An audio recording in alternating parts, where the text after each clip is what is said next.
4 in a row on the road to sweep the Brewers and push the Dodgers to the brink. The Arizona Diamondbacks finally come home, and a roaring crowd of 48,000 is here to greet them. In a sense, their magic number is 1. One more victory in this series, and they're on to the LCS against either the Phillies or the Braves. On the other hand, for the Dodgers, well, their unmagic number is 2. They're down 2-0 in the series. Their first 2 starters have allowed 9 first-inning runs. A lineup that was very productive all year long has scored but 2 runs in each of the first 2 games. And their top 2 hitters, Betts and Freeman, are a combined 1 for 13. The 2023 National League Division Series is presented by Booking.com. Up in the booth, he's Ron Darling. I'm Bob Costas. If the Dodgers are going to get back in this series, Ron, they're going to need more from Lance Lynn than they got from Clayton Kershaw or Bobby Miller. You know, for the Dodgers, it was the biggest pitching addition at the deadline was Lance Lynn. He came over, and it was win day when he started. He started 11 times. The Dodgers were 9-2 in those games. But in a little over 180 innings this year, he allowed 44 home runs. He's going to have to keep the ball in the ballpark if the Dodgers are to win.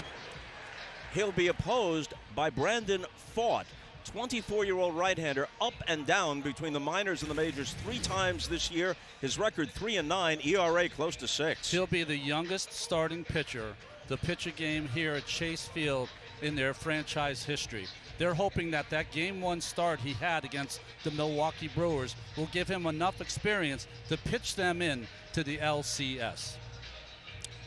The Dodgers have made a couple of changes in their lineup. They moved J.D. Martinez up to third, and Kike Hernandez comes off the bench, and he'll start. In center field, James Outman will start the game on the bench. We'll be back with the first pitch and the lineups after this.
Postseason. Check out the largest selection of authentic jerseys, caps, t-shirts, and more, and root your favorite team on at MLBshop.com. Happy to be joined, as ever, throughout this postseason by Lauren Shahade. Lauren. Yeah, hi, Bob. Arizona giving the ball to their 24-year-old rookie, Brandon Pfaadt. The last time you saw him in the wild card round, and I asked him, I said, what'd you learn? And he laughed. He said, not to throw 2-0 heaters down in the zone. He's got to elevate, and he knows it. Torey Lovullo told me his first 3 pitches will tell you everything you need to know. If one of the first 3 out of his hand is a sweeper, Bob, he has good feel. He has confidence in his breaking stuff. If all 3 of them are fastballs, Torey said, I'm on high alert. So we will know very soon how this night's going to go for the rookie Torey calls stoic in the very best of ways, Bob and Ron. Lauren, to speak to your point, he had 94 strikeouts this year. Half of them came on the sweeper. In the minor leagues, he was a strikeout machine. Struck out more than 200, even though he spent part of the season, obviously, in the major leagues. 3-9 for the season, ERA 5.72. But in his last 3 regular season starts, he was 2-1, ERA just under 3, 22 strikeouts in 15 innings pitched. Like most 24-year-olds, season was uneven. Started in Reno, 3 different times was sent to the minor leagues, and now pitching in the biggest game ever. Here's the Dodger lineup he will face. It'll begin with Mookie Betts, who will get all kinds of MVP support. Freddie Freeman will also get some votes. They're 2 of the best players in the game. They're a combined 1 for 13 so far in this series through the first 2 games. JD Martinez had 2 hits, one of them a solo homer in game 2, so Dave Roberts has moved him up to the number 3 spot. And Kike Hernandez, small sample, but 2 for 5, a double and a homer off Fought, is in the starting lineup in center field. James Outman is out for the moment. Bob, this season, Betts and Freeman versus Fought, 7 for 11 with the home run. Betts, who hits a lot of home runs out of that leadoff spot, may be trying to make a statement. Fought gave up 23 home runs in less than 100 innings this year. The Dodgers scored more than 900 runs this season. That's an average of better than 5.5 per game. But they managed just 2 runs, as we mentioned earlier, in each of the first 2 games of this series.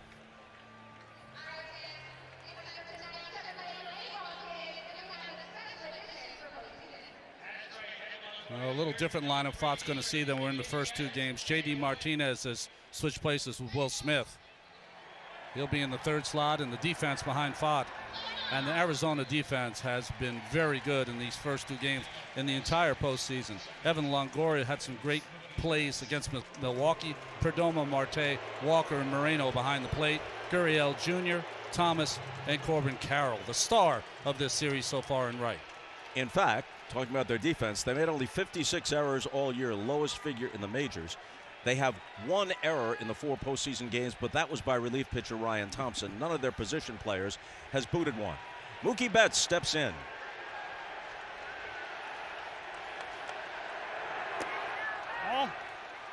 Well, there's a 4-seam fastball, so he's got 2 more pitches to throw a breaking ball and leave Torey Lovullo somewhat reassured. Well, I've been in this position before, and I will tell you, as a 24-year-old, you really don't take a breath until you throw a strike. 2-0 here for Fought. Does he trust a breaking ball and risk going down 3-0 to Betts? Answer to that, no. 3 consecutive 4-seam fastballs despite Lovullo's urging. He's got a little cut on his fastball, especially up in the strike zone. Just got that by Mookie Betts.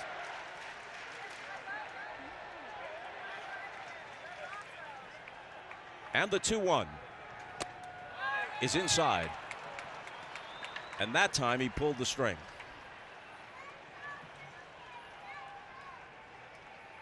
I guess he felt he would go fastball until he had a strike on Betts. But now he's down in the count 3-1. Down to third base, Longoria across the diamond, and Betts still looking for his first hit in this series. And dating back to the 2021 LCS against the Braves, he's 3 for his last 35 in October. Well, he had a pitch to hit on the 2-0 count, missed it, and then hit that cutter into the ground. You know, it's all about seeing it through the prism of fandom when anybody can boo Freddie Freeman. I mean, come on. 3:31 for the season. Swings on the first pitch, drives it to left center field. Back goes Gurriel, and on the track, staggering a bit, he makes the catch. Well, there was the breaking ball you were talking about, Lauren and Bob. And it looked like Freddie was sitting on that first pitch, jumped all over it. And boy, off the bat, I thought it had a chance, but settled into the glove of Gurriel. Many pitchers try to get that get-me-over curveball. Freddie almost made it pay. J.D. Martinez swings on the first one, skies it down the right field line. Corbin Carroll toward the foul line, in the corner, makes the catch in foul territory. The Dodgers go quietly in the first.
As chants of "Beat LA" rain down from the sellout crowd, here's the lineup that Lance Lynn will face.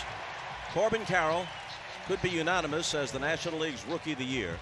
7 for 14 in this postseason with 2 home runs plus 5 walks.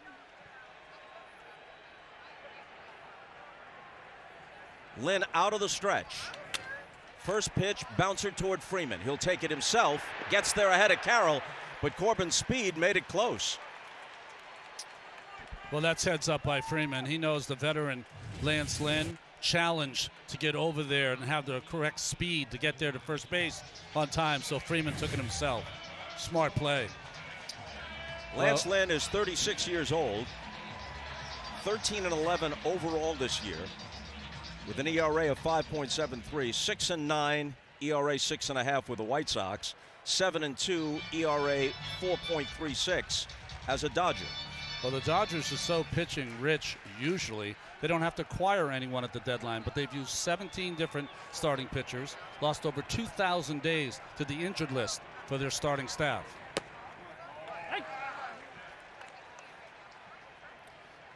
He is a downhill pitcher. He is stubborn, angry, mulish, and he wants to throw strikes, and he wants to challenge every hitter. His 0-1 to Marte.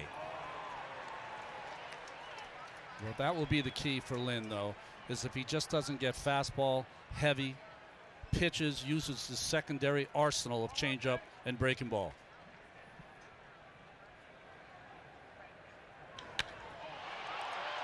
Fly ball to center field. In left center, it's Peralta along with Hernandez, and it's Kike, the center fielder, who takes it. Well, some changes in the defense for the Dodgers. You'll see still same in the infield. Muncy, Rojas, Betts, Freeman, and Will Smith behind the plate. But Kike Hernandez is in for James Outman in center field, trying to get a little more offense out of that position. And then Peralta, the ex-Diamondback in left, and Hayward with all that gold in right field. Now Tommy Pham, 4 hits in game 1 of this series, including a home run. Hasn't played the outfield in a while. Confined to DHing because of what's called turf toe. But here in Arizona, they insist, no, we don't have turf. This is synthetic grass, so get it straight. Either way, his toe hurts. Comebacker. And what do you know? The Dodgers get through the first, and it's scoreless.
Whooping it up both inside and outside Chase Field.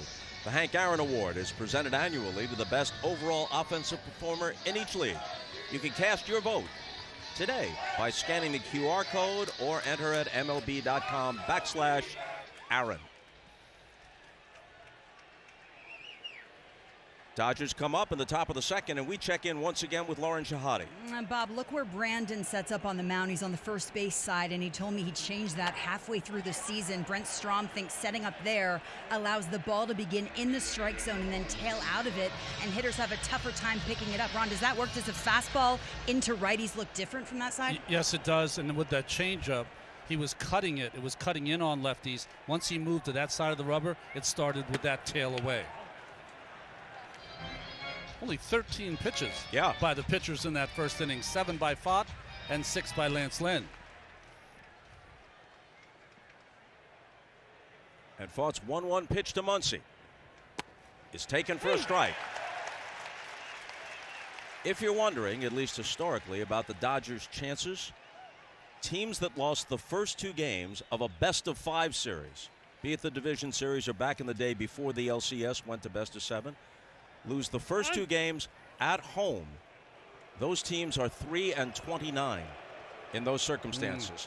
To counter that, the Dodgers won their last 5 consecutive regular season games against the Diamondbacks. 2 of them here, and 3 in a sweep at Dodger Stadium in August. And if you look at the whole year, Bob, 11 times they had winning streaks of 3 or more. So they can do it. When you win 100 games, even with some of the travail they've had with injuries and other circumstances, when you win 100 games, it's not out of the question that you can string 3 in a row together. To his left, Marte. From the edge of the outfield grass, he throws Muncy out. So as we can see, both teams have come out and are being very aggressive against both pitchers, trying to get that first knock, that first run.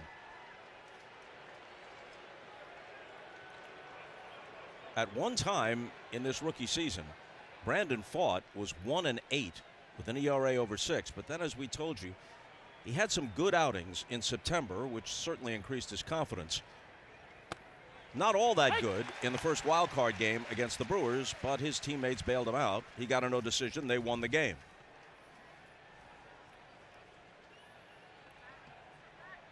Will Smith 2 for 8 through the first 2 games. Fly ball to right. In right center, it's Corbin Carroll. So you've seen so far what Pfaadt is going to use against this potent Dodger lineup. He's got that good fastball that sometimes has a little cut on it, that changeup that tails away from the lefties, and that sweeper. He has a 3/4 arm action, and that sweeper breaking ball that he throws with more horizontal break than vertical break. 13 pitches to get 5 consecutive outs. Jason Hayward takes inside. 0 for 6 in the first 2 games with 4 strikeouts.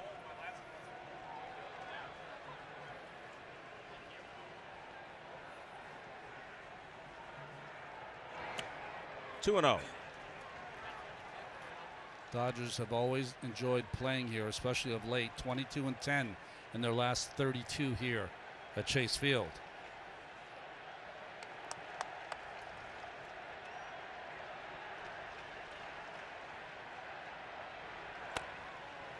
Three and 0.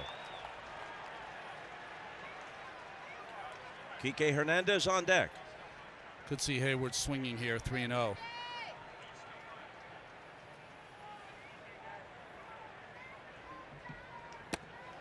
Takes a strike.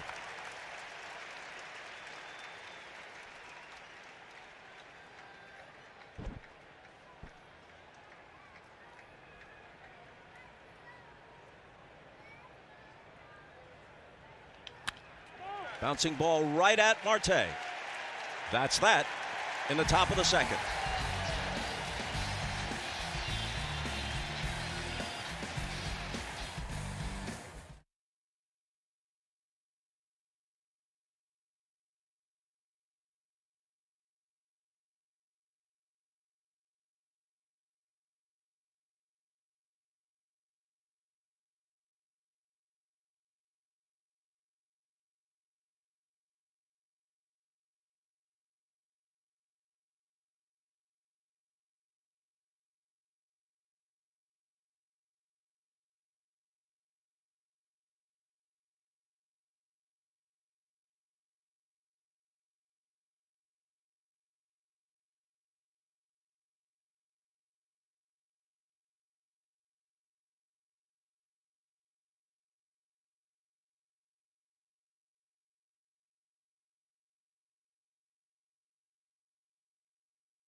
We just missed 2 pitches, Ernie, and a ball and a strike, so it's all good.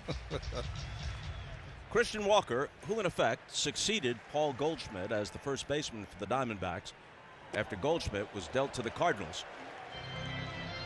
Walker has been very, very good, not as good as Goldschmidt, either here in Arizona or in his MVP season with the Cardinals, but still, he's done pretty much all they could have hoped for stepping in for Goldschmidt.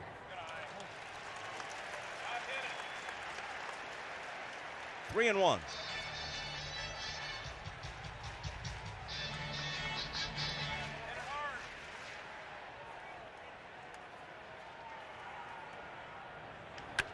He swings and drives one to deep right. Hayward goes back in front of the fence to take it.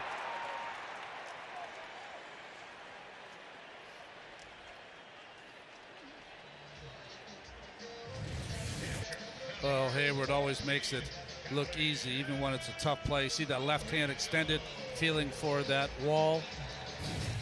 The ball hit right on the nose by Walker, who's had some of the better swings for Arizona, is hitting to some bad luck. Lance Lynn has retired 4 straight. More on him from Lauren. Bob, I was just thinking back to when he got to the Dodgers. They needed a strike-throwing innings eater. They were hoping for an uptick in velocity, which they thought would naturally come from just being on a competitor, right? And it happened. But now their needs have changed. They told Lance tonight, empty the tank, let it eat. If you can give us 3 innings with velo, that's what we want. Thanks, Lauren. Gabriel Moreno swung so hard at the first one from Lynn, he lost his helmet. Back in the 0-1 pitch. You know, Bob, it was interesting. Both managers said if they could get their pitchers through 18 batters, they'd be happy. 2 times through the lineup, in effect. Here's the 0-2. Chopper, foul. Fielded by Muncy behind the bag, just foul.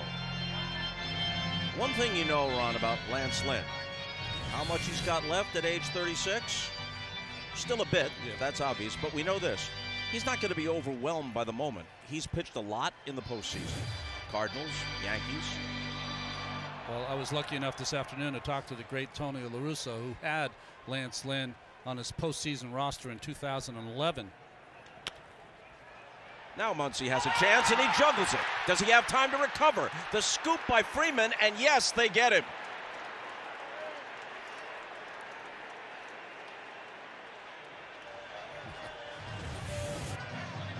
I mean, a very simple play for Max at third base. Comes in and just hit the heel of his glove and bobbled it. Luckily, Moreno was running, still had plenty of time, but they had to put something on it. A nice dig by Freddie Freeman out of the dirt. That was an in-between hop for Freddie. Among his many baseball skills, he's so adept at that kind of play. Lourdes Gurriel Jr. had a home run in Game 2.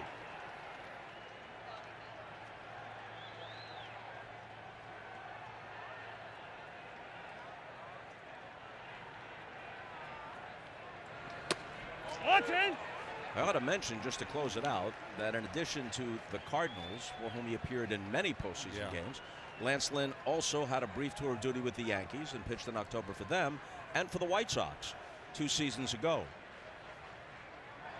This is his 9th postseason start. And quickly, just to finish off with that discussion I had with Tony La Russa this afternoon, I just said, what are your memories of Lance Lynn? He said, no moment is too big, like you said, Bob. He's just one of those, if you want to use the term gamer, he's one of your gamers.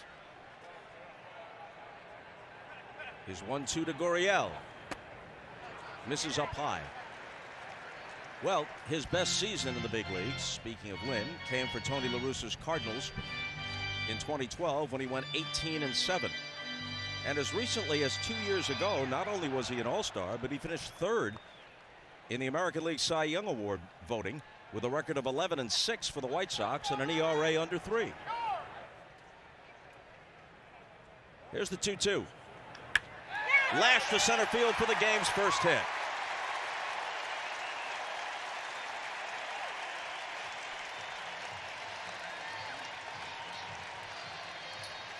These Gurriels know how to hit in October. Yuli, his brother, always a big part of that Houston lineup. And Lourdes having a nice series here in these first 3 games. Beautiful long swing. Brings up the center fielder, Alec Thomas. 9 home runs during the regular season, but 1 against the Brewers and 1 against the Dodgers in this postseason.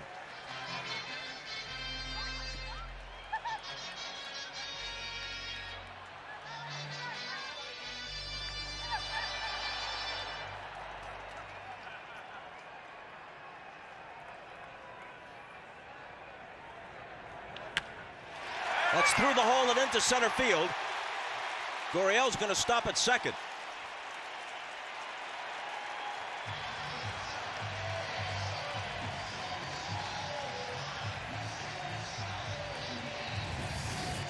Well, I've always thought that this synthetic grass in Arizona always has played fast through the infield and outfield, and you could see it there on the ground ball by Thomas. Up the middle, but the way the Dodgers had Thomas defensed, there was a gaping hole there, so any ball up the middle was going to get through. A chance for the 38-year-old veteran Evan Longoria. In game 1, he had an RBI double.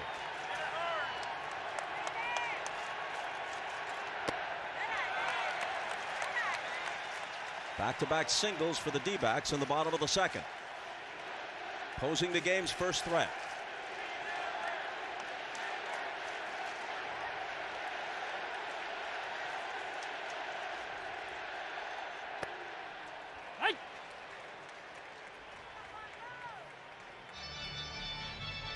You know, the outfield behind Lynn is going to play a big part in this game while he's in there. Talked about the home runs he give up. He's a fly ball pitcher, so they're going to have to cover a lot of ground here. In tight to Longoria. Before the game, Dave Roberts said you're not missing or losing too much with Kike Hernandez in center field over James Outman. I might disagree a little. I think Outman is an outstanding center fielder. Kike's a real good one.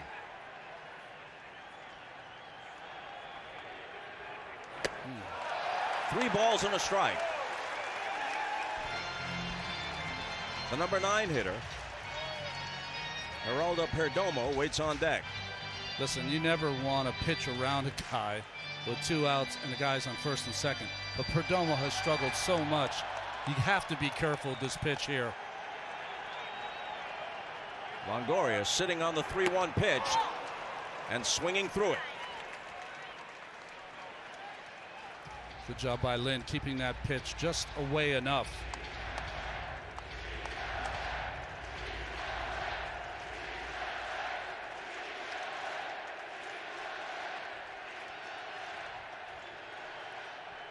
The runners go on the 3-2 pitch, and a swing and a miss for strike 3. Arizona strands 2, and after 2, no score in game 3.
Play Ball is baseball's global youth initiative to highlight the fun and accessible ways to play our great game. To learn more, including how to find a league near you, go to playball.org and follow at Playball on Twitter, Facebook, and Instagram. Bottom of the order in the top of the third for the Dodgers. Kike Hernandez takes strike one. Down the left field line at Chase Field, it's 330. Right field line, 335. 374 to both gaps. In center field is where it gets interesting. Kike sends one down the left field line, and it drops in front of Lourdes Gurriel for a leadoff hit, the first hit of the night for the Dodgers.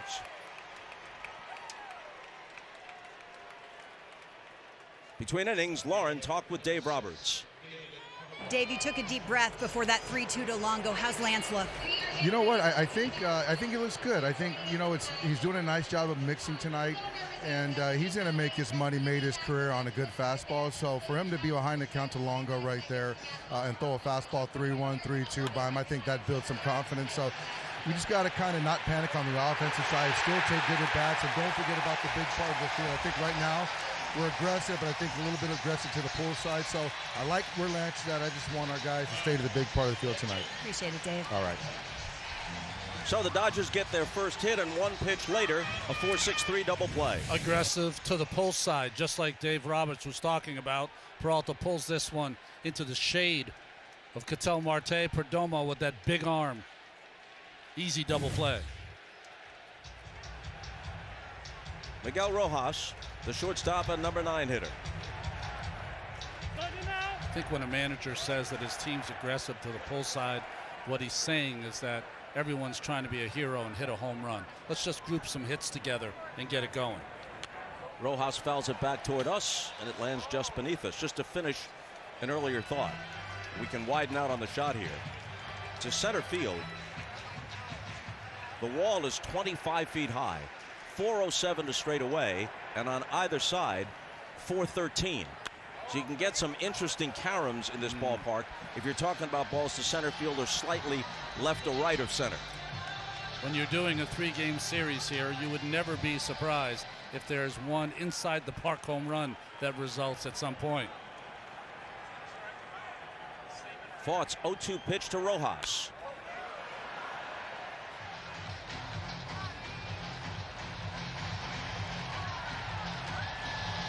You know, when you hear the chants of beat LA, beat LA. Yes.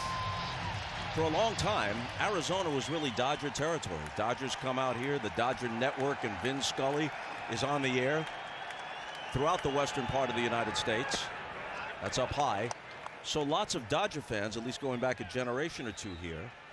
And for years, the Dodgers, of course, trained famously at Dodgertown and Vero Beach. But these days, they train at Camelback Ranch in Glendale, nearby here.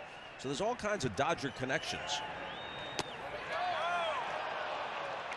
which didn't stop the Arizona fans not only from booing every Dodger, including Benson, Freeman, and Roberts, but also their own guys.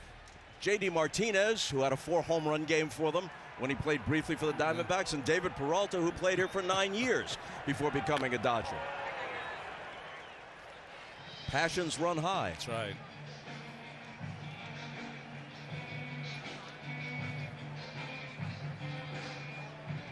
Thought this would be a good matchup for Rojas. He's got more of a flat swing, handles the ball up in the strike zone a little better than some of the other hitters. Rolls one toward short, and his opposite number, Perdomo, throws him out. We played 2.5. No score.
The 2023 National League Division Series is presented by Booking.com.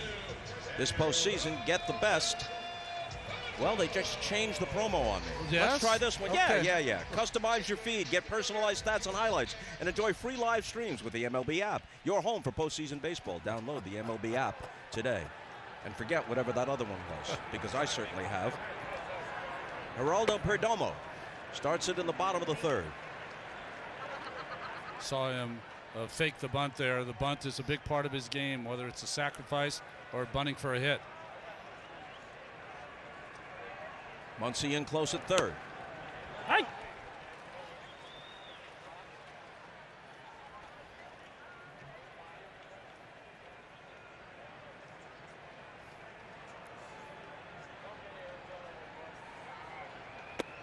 Two and one.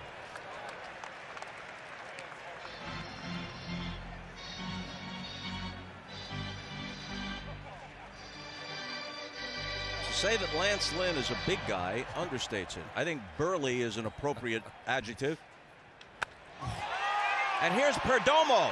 Look at this. Hayward back at the fence. Can't get it. Gone.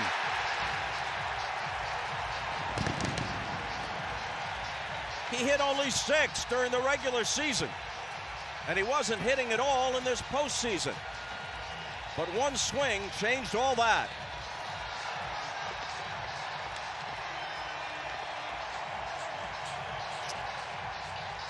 Ten home runs now for these Diamondbacks in the postseason. And from the most unlikely hitter in their lineup, Perdomo.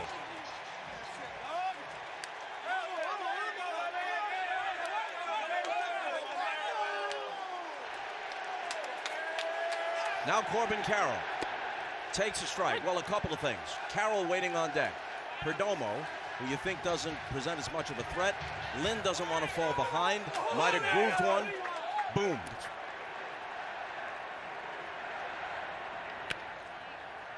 Roll to second. Betts throws Carroll out. I mean, a big swing here from Perdomo in that 3-1 count, and he got all of it. I mean, a Ruthian swing, almost fell over backwards, did Perdomo. Lynn didn't want to walk him. Instead, he let him trot. And as we mentioned, Lance Lynn allowed 44 home runs this year in 183 innings pitched. The record is Bert Blyleven, Hall of Fame right-hander, who allowed 50 in 1986 in 272 innings pitched. So proportionately, Lynn has allowed more per inning pitched by a lot. And he gives one up to Perdomo here to start the scoring in game 3.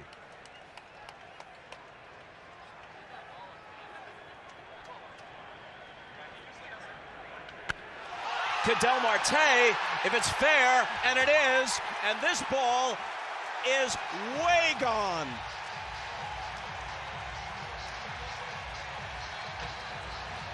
Well, this is what you know about Lance Lynn. He gives up homers.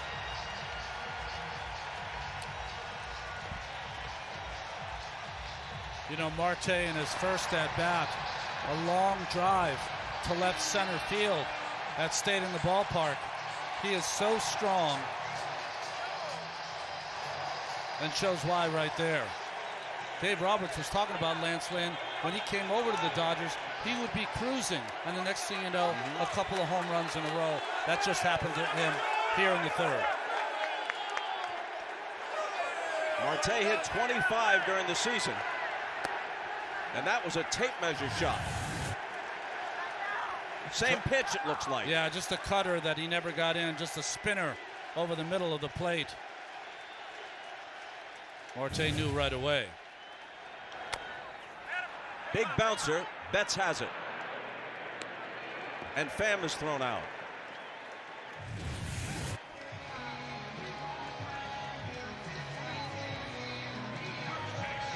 Marte went where very, very few people go here at Chase Field.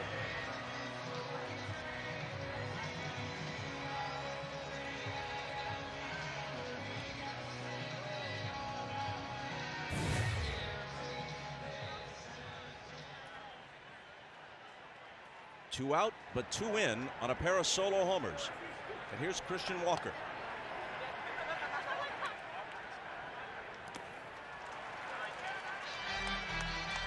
Just to fill out the previous thought, because Perdomo jumped all over it, and then Marte. So just to dot the I and cross the T, Lance Lynn, burly guy, 6'5" and 270. Walker fouls it off.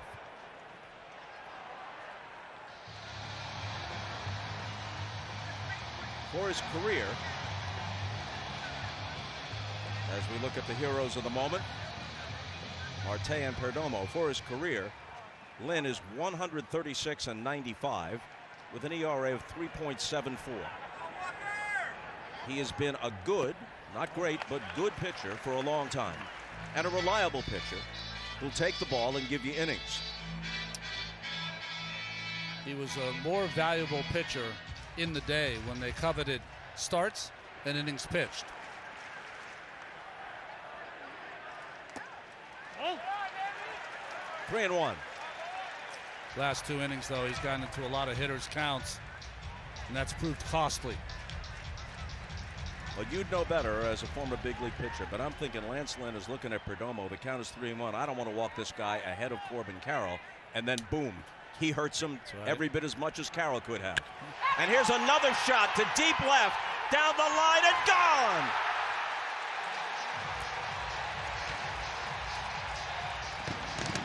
Three solo homers in the inning.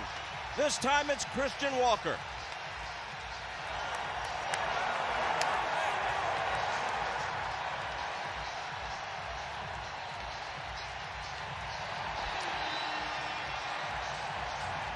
Well, for the first time in this series, the Dodgers did not get hurt in the first, but they're getting punished in the third.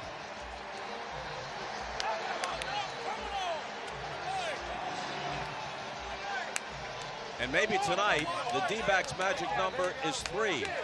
Looking to sweep it in 3, scoring 3 runs in the third on 3 solo home runs. Hanging breaking ball there from Lance Lynn. Christian Walker had been 0 for 6 with 4 punch-outs against Lynn until that moment.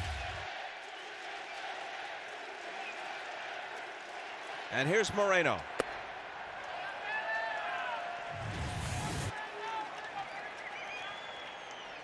His first at bat, line drive to right field. It looked like it was leaving the ballpark.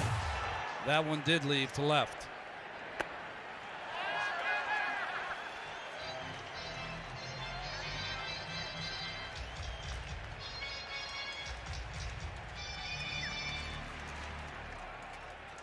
Caleb Ferguson is up now in the Dodger bullpen.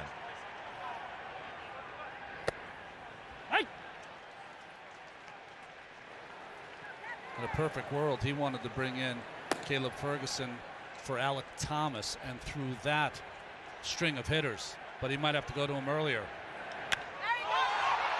Right field, Hayward toward the line, near the foul pole. Fair ball, home run. Now Hayward may be saying a replay's worth a look. Might be worth a challenge. In the bullpen, they're saying it was foul. Hayward is saying it was foul. The right field umpire, Gabe Morales, said fair. Danny Lehman is the bench coach, talking to Dave Roberts. The umpires will get together here, Bob, anytime on a home run that they're not sure of the call. Remember, the extra umpires are used in the postseason. There's 2 that are situated on the left field and the right field line. Today, Gabe Morales, who was behind the plate in yesterday and game 2, is on that right field line.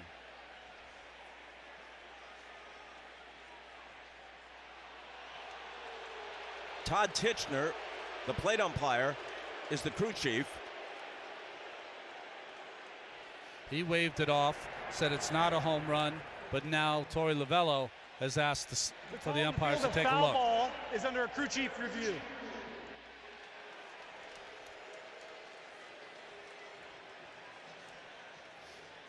Well, you think about this. You've got the umpire down the right field line. The replay review is powered by Zoom. You got the umpire there. hard to believe that Morales didn't have a better view of it than anybody else. Looks foul to me, because you never lost a view of the ball. A lot of times you'll see that ball, it's inside the line, you'll lose a view of it. Hard to see there, but the first look, the ball seemed foul. Well, Hayward was certain of it. Guys in the Dodger bullpen seemed certain of it. They have a vested interest Yes, in this they do. being foul. But you know what? The camera doesn't lie in this case, and it looks foul. The call on the field is confirmed. Foul ball. 2-2 count. That was a historical call right there. Never in the postseason has there been 4 home runs in an inning. Ever? Ever. Going all the way back to the World Series and more than 100 years ago. Postseason history. Wow. Caleb Ferguson had a good look. So, Christian Walker has the home run erased and then hits the next pitch to the moon. There's your 4th home run.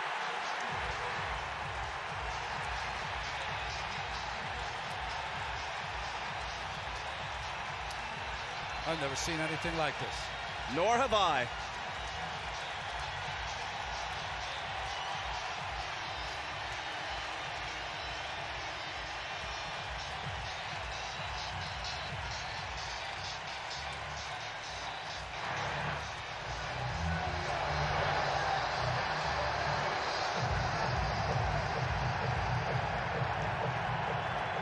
You know how rare it is for a hitter to hit a ball that's a home run foul, and then on the next pitch hit it fair for a home run, but then to hit it after a replay review. I'll tell you what. I'll tell you how much I've never seen anything like it. Christian Walker homered earlier. That was Gabriel Moreno. There's so much going on. Moreno rounds the bases, takes off his helmet. Wait a minute, there's Gabriel. 4 home runs in the inning for the Diamondbacks.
By Geico. Perdomo, Marte, Walker, and then Moreno, all connected.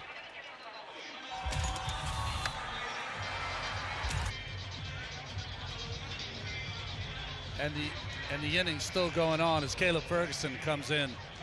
In this era of having to face 3 batters each and every time you come into a game, 68 games appeared in, 60 1/3 innings pitched by Caleb Ferguson.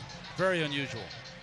Well, of course, you don't have to face 3 if you finish the inning. That's right. So if you come in a lefty-lefty situation, close out the inning, then you can be done if your manager wants it that way. Hey! Lourdes Gurriel Jr. had a single his first time up.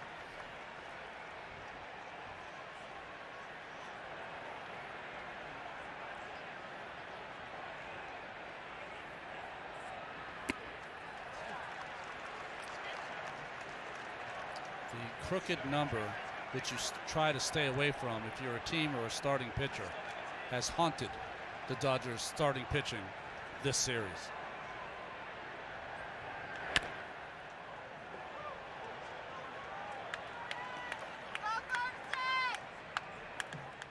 And while they still have 6 more at-bats remaining, 18 outs remaining, the way this series has gone, the way their lineup has sputtered, can't be too confident about the Dodgers' ability to come back here.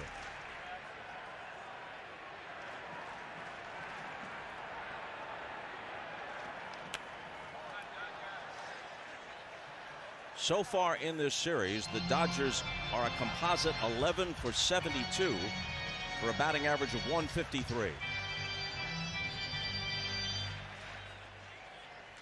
And their starting pitching has gone 4 2/3, 16 hits, and 13 runs. Hit sharply, Muncy. Tough hop, fields it, fires to Freeman. And that finally puts an end to the D-back third.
Tomorrow, 6 p.m. on TBS, True TV, and Max. Game 4, Braves and Phillies.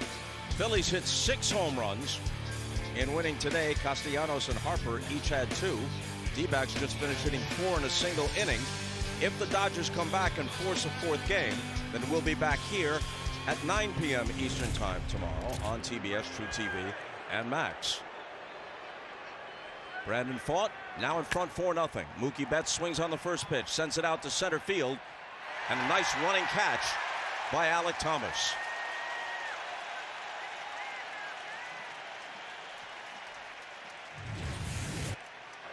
Well, even the balls hit on the nose by Betts are not falling in now. Just a fine play by Thomas to take the right angle and run that down.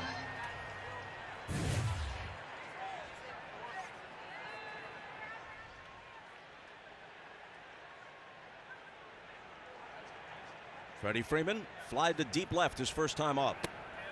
Hey.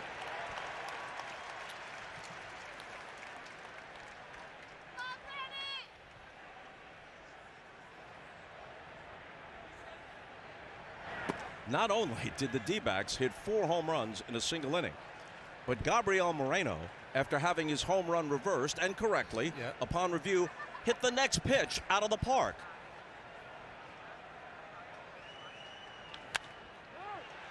Marte. That takes care of Freeman. More on the 4 homers. Here's Lauren. Bob, I'm over here by the Diamondbacks dugout. Pitching coach Brent Strom pacing, looking at his notes. The guy said, smile. He hit 4 home runs in an inning. He said, I've been around way too long to smile in the 4th. I'm worried about throwing strikes. You do your job, I'll do mine. How Brent Strom is that, right, Bob? You bet. Brent Strom, esteemed pitching coach, will turn 75 on Saturday. He's one of the best to ever do it. So in innings 1 through 3 in this series, the Dodgers have been outscored 16-0.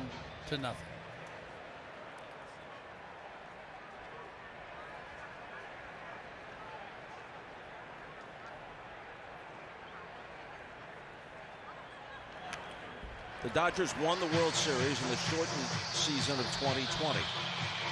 The next year in the LCS, they were beaten by the Braves, the ultimate world champions, but a team they were 16 games better than during the season. Actually, checking my math, 18 games better during the season. Then last year, the Padres ousted them in the division series, a team they were 22 games better. And here, the Diamondbacks, who finished 16 behind them, are on the verge of a sweep.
Tonight's StatCast 3D is powered by Google Cloud.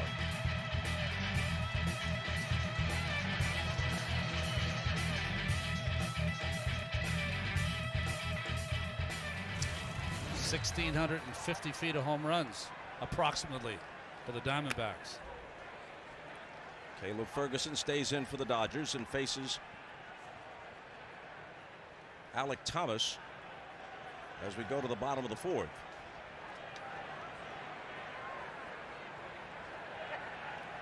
Thomas had a single his first time up. Here we go. Alec Thomas, as we mentioned, had 9 home runs during the season. He has 2 in the playoffs. Gabriel Moreno also had 9. He has 3 in the playoffs.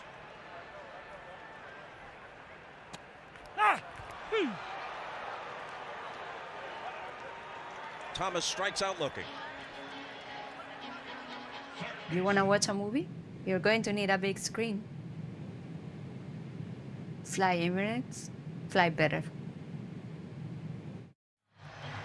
And so we're talking about Thomas and Moreno, each with 9, and between them they have 5. Well, Arizona hit 166 home runs this year, 23rd out of 30 big league teams, 13 now in the postseason, and that's in 5 games. Actually 4.5. They had found their slug in the post, right? Evan Longoria.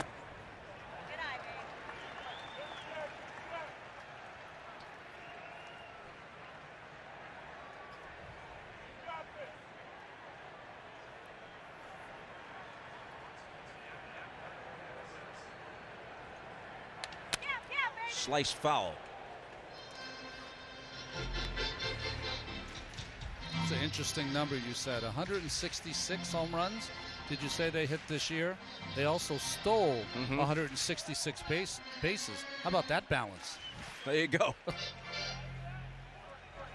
Higher up the speed chart than the power chart, but the number's the same.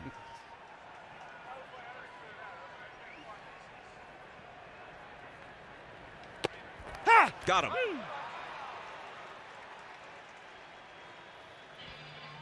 Two strikeouts recorded in the 4th by Ferguson. Both hitters looking here, Thomas and Longoria.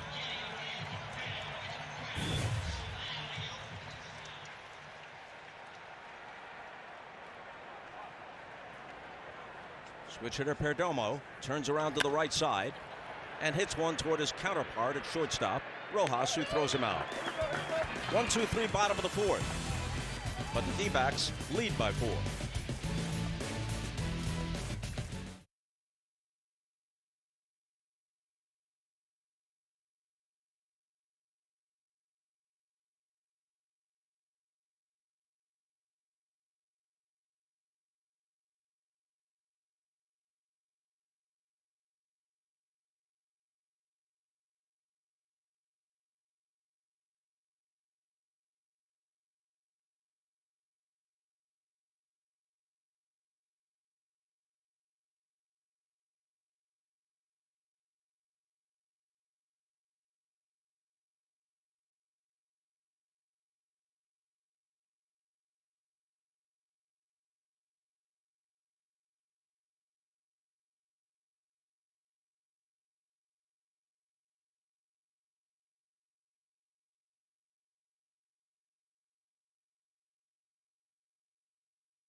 Well, Brandon Pfaadt could not be any better than he's been through these first 4 innings. 12 hitters he's faced, 10 first pitch strikes. He's had 2 7-pitch innings. He's had 5 first pitch outs. He has been so aggressive in the strike zone. And like Lauren said after she talked to Torey Lovello, he has been using his secondary pitches as well. That's why he's been successful so far. 4 shutout innings, and he leads 4-0. A strike to Max Muncy.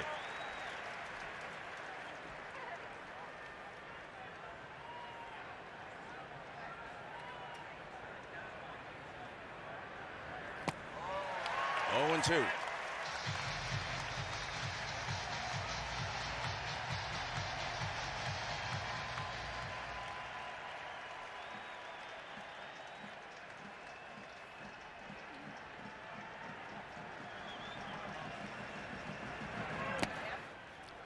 You know, I know the Diamondbacks, like many teams, have kind of a scripted approach in these postseason games.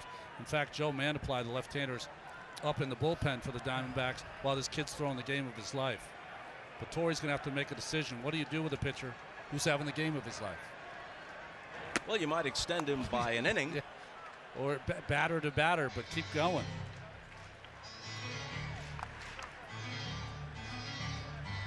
We've seen so far with other teams in the post when the decision to take out a pitcher has always come a little earlier than late. Down goes Muncy. 2 strikeouts in a row now for Fott, J.D. Martinez, and the changeup to Muncy.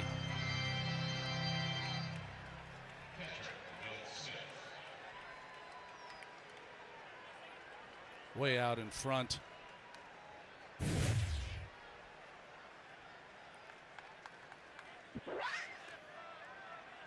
Will Smith flied out his first time up.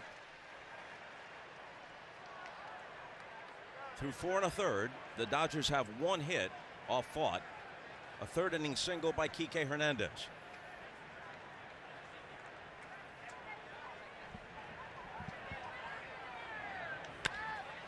Will Smith gets into one, sends it to deep left, back near the fence, and beyond the reach of Gurriel. Smith pulls in at second with a double.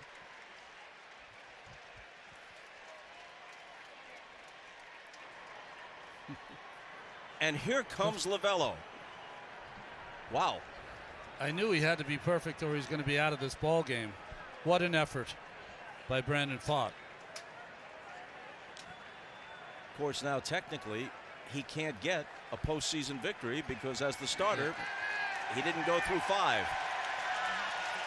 He got a victory. Oh, yeah. A moral victory for sure. And the crowd of 48,000 plus certainly appreciates it.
Mobile, America's largest and fastest 5G network.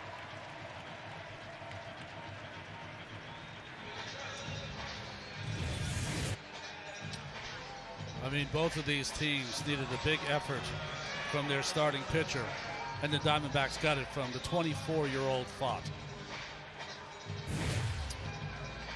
Well, Joe Mantiply in there, left-hander who very rarely ever throws a fastball. Curveball, slider, changeup, contact pitcher. An all-star last year for the Diamondbacks. Came into game 1 of this series on Saturday night at Dodger Stadium in the 7th inning, relieving Merrill Kelly. Promptly struck out Chris Taylor and got Kike Hernandez to fly out. And those are the 2 hitters he's going to face here, because with the left-hander in the game, Jason Hayward is pulled, and up comes Chris Taylor to bat for him. All right, here we go.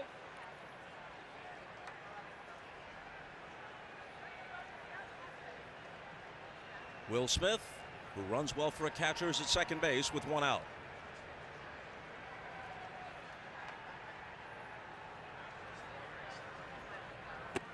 That's in. Before the game, there was a lot of talk of the batting lineup being changed for Dave Roberts, and he did. He inserted Kike Hernandez. There was some thought that Chris Taylor might even get the call, but with Lynn pitching, a fly ball pitcher, Hayward started the game because of his Gold Glove.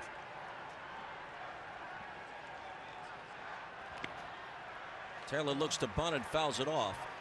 Unfortunately, most of the balls that the D-backs hit off Lynn were beyond anyone's glove. Yeah, Hayward needs to be a little taller tonight. That one caromed off the bat of Taylor and caught Moreno. Got him right in the right hand. Usually your catcher, they'll hold that hand behind their thigh or their back.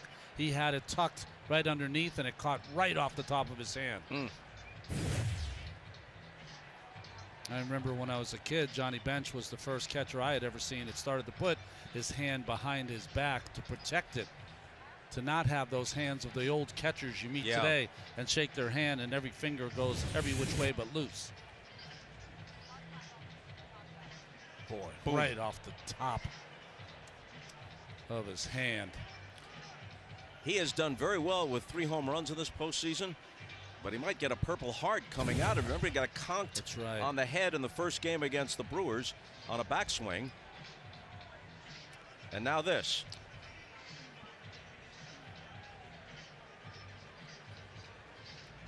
These catchers are tough.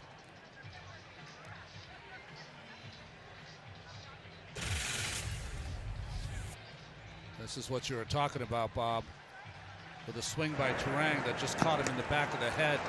He stayed in that inning, but once he came to the bench, he said he was feeling nauseous.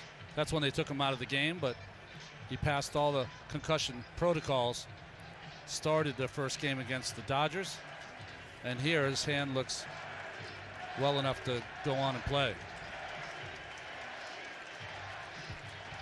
You can hear the crowd chanting Gabby.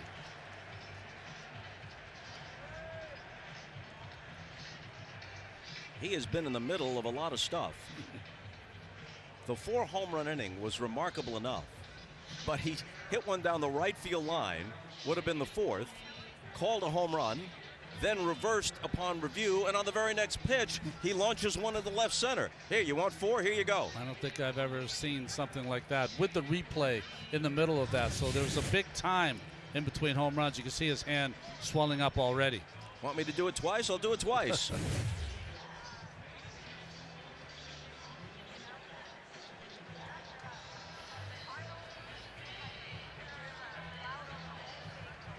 There we go.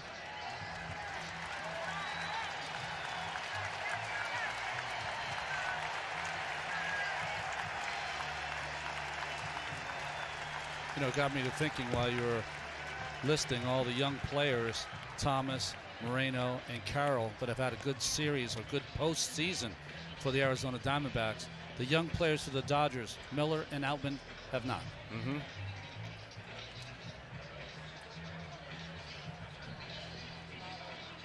Corbin Carroll out in right field.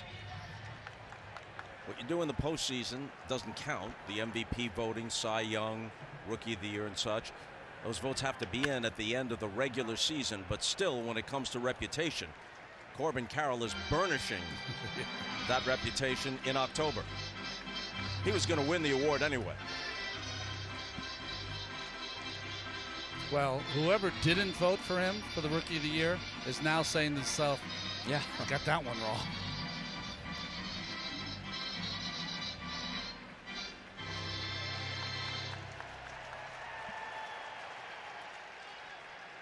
Mantiply with his 1-2 pitch to Taylor.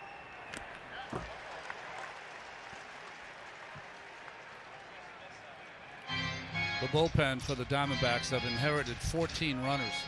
Only one has scored.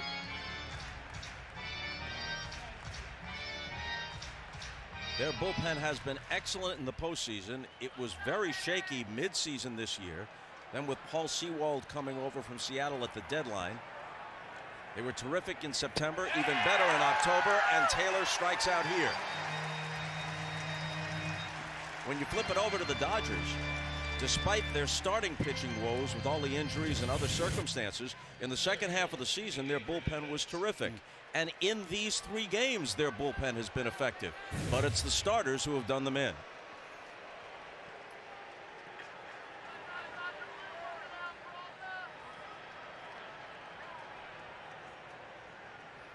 Hernandez had a single in the third. He takes a strike.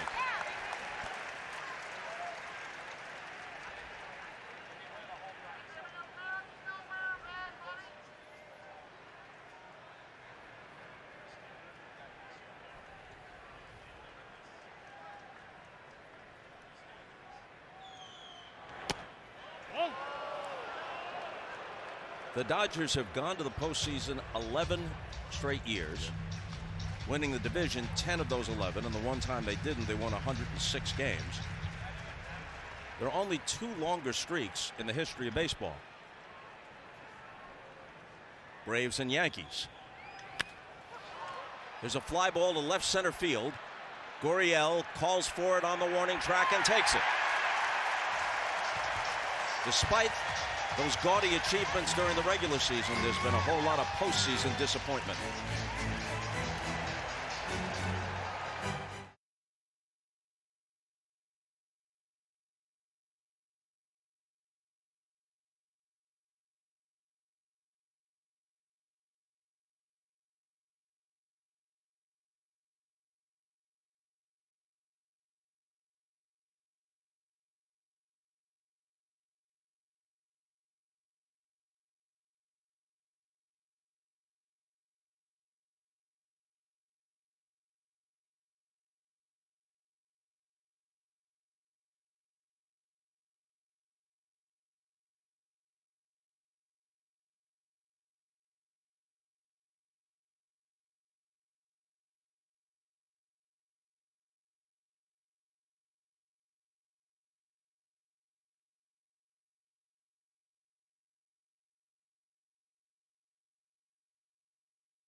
The 2023 National League Division Series is presented by Booking.com.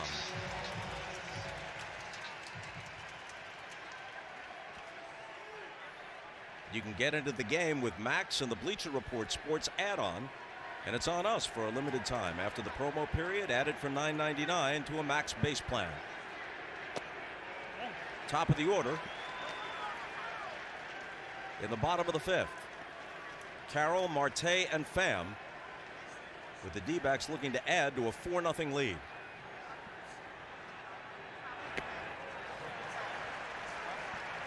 Here are the changes for the Dodgers.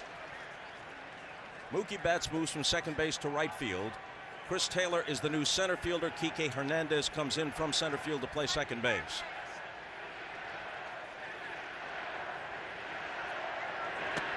Oh.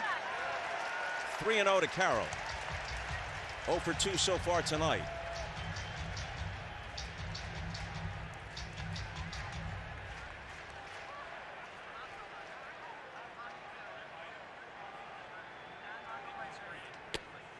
That's a strike.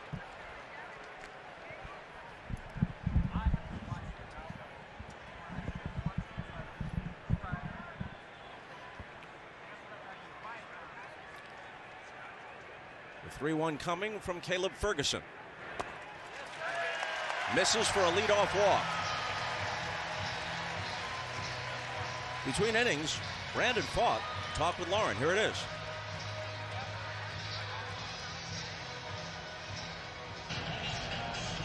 Brandon, congratulations. Swing and miss on the change. The four-seamer working. What pleased you most about your performance tonight? I think just getting ahead.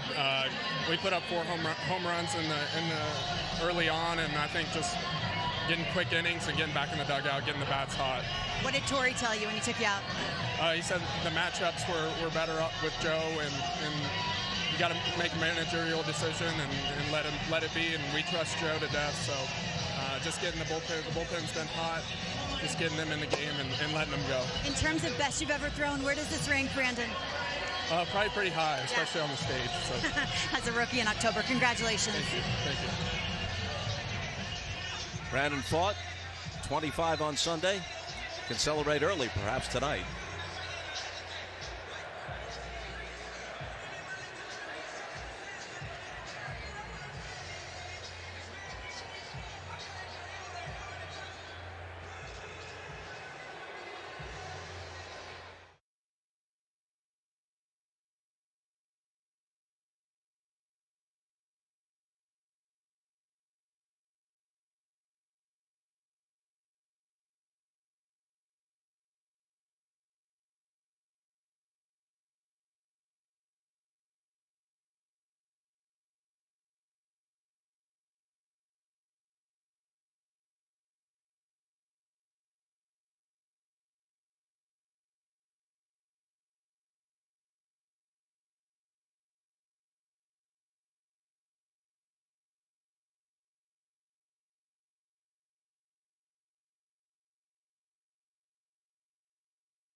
Transmitted in any form, and the accounts and descriptions of this game may not be disseminated without express written consent.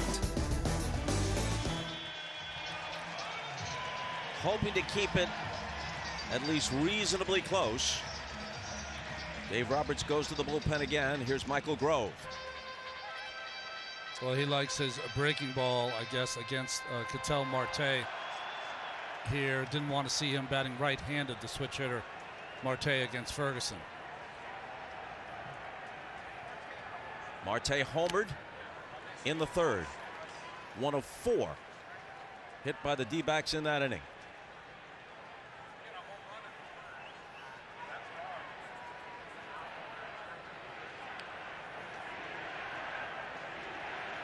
Carroll leading away from first, stole 54 during the season. And he dives back.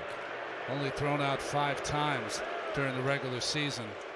This is his 5th postseason game. He's been on base 13 times, 7 hits and 6 walks.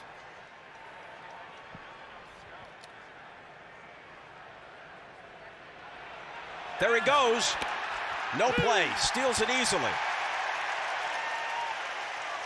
And for a second, had Grove stepped off, they would have had him. Because he was dancing off the bag and then didn't quite know what to do. Watch. Whenever a runner gets like this, everyone in the infield should be yelling, step off, step off. I don't know if the 48,000, Grove could not hear that. He did not step off. An easy stolen base for Carroll.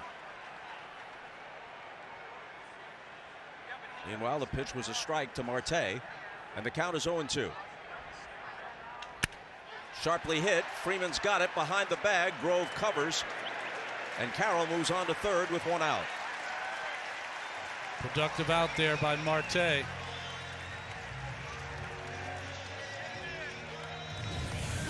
mean, he's looking for extra base hit down the line. Freddie's all over it and smothers it and makes the play to first. But a productive AB. Dodgers pull the infield in, down by 4 in the bottom of the 5th. Tommy Pham has grounded out twice.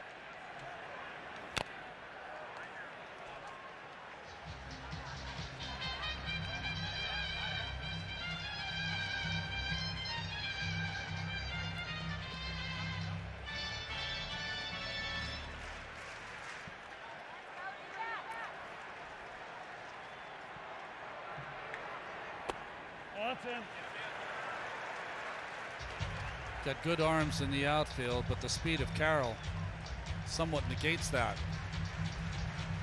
Time! Wait for him. Called time because he wanted the pitcher to engage the hitter. What does that mean? Make sure that he acknowledges that he's in the box before he starts his windup or stretch. 1-2.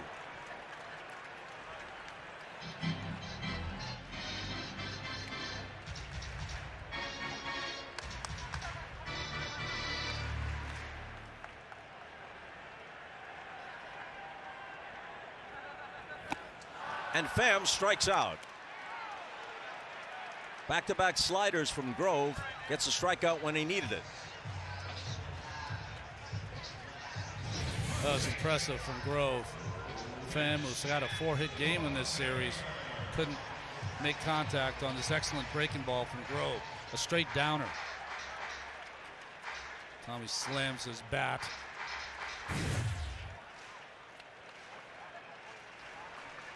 Christian Walker, fly to deep right, then homered.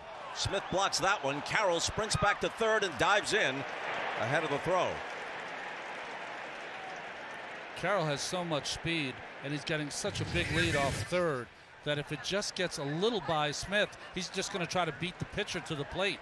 But that one did not get far enough away. It's one thing to have speed. He has aggressive speed.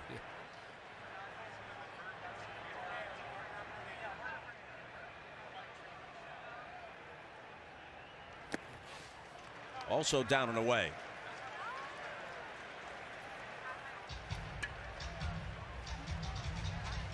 Jose Herrera, their backup catcher, is on deck to hit for Gabriel Moreno. So apparently that injured hand is a bit too much. Well, it looked like it was blowing up, right? Oh. 3-0.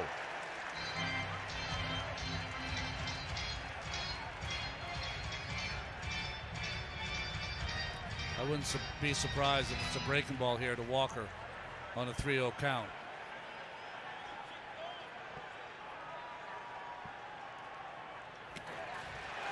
Misses badly. It's a 4-pitch walk.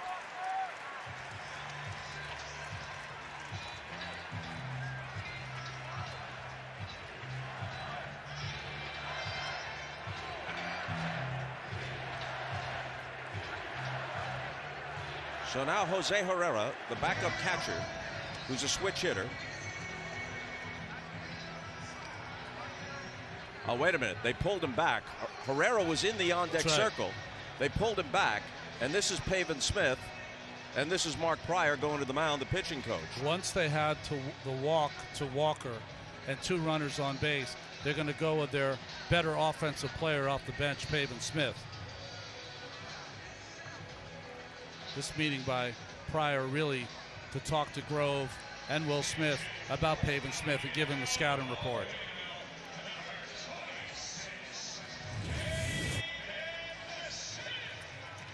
This is the injury that we showed that Moreno suffered on that foul tip off the bat.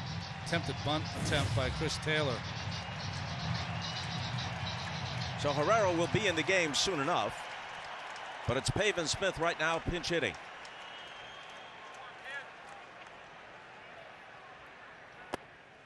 Ball 1.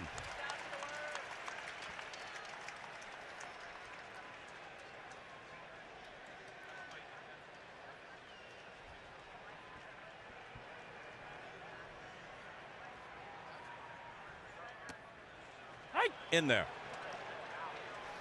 So Gabriel Moreno's last swing of this game and maybe of this series results in a home run. The 4th in an incredible barrage in a single inning from the D-backs. 4 solo home runs to account for all the scoring to this point in the game.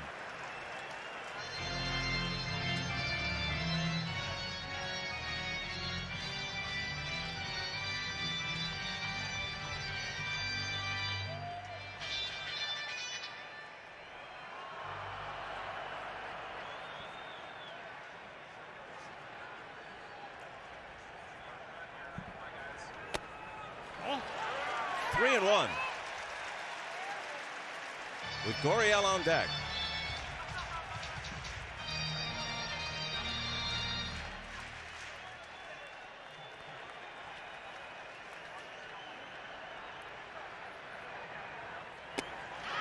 Walked him, bases are loaded.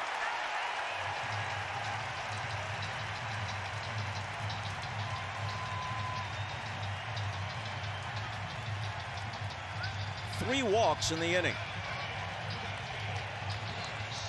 Carroll, Walker, and then Smith batting for Moreno.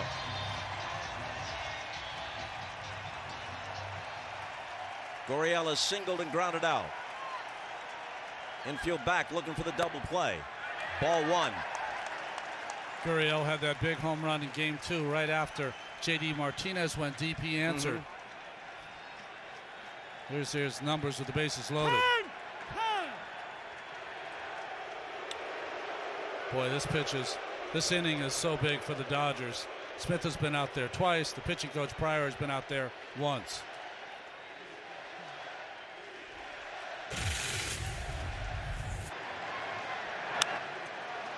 Just went down and got that breaking ball from Brazier. An immediate answer after the Dodgers had a small sign of life following the Martinez home run. The Dodgers are already down by 4, and they've scored only 4 runs in the series. The D-backs get any more, that may spell the end. And Grove can't find the plate. He's done a better job this inning finding the plate with his breaking ball. His fastball hasn't been close.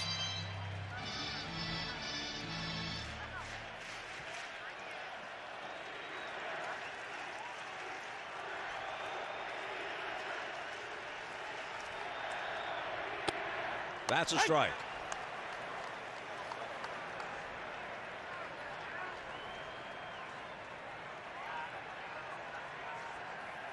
Even though Gurriel might have been sitting on it, had to throw the fastball just to get the strike.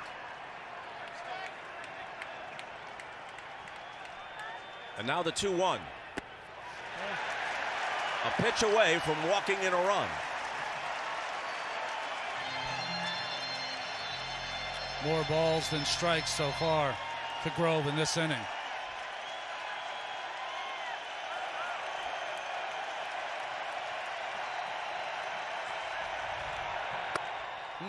In there, full count.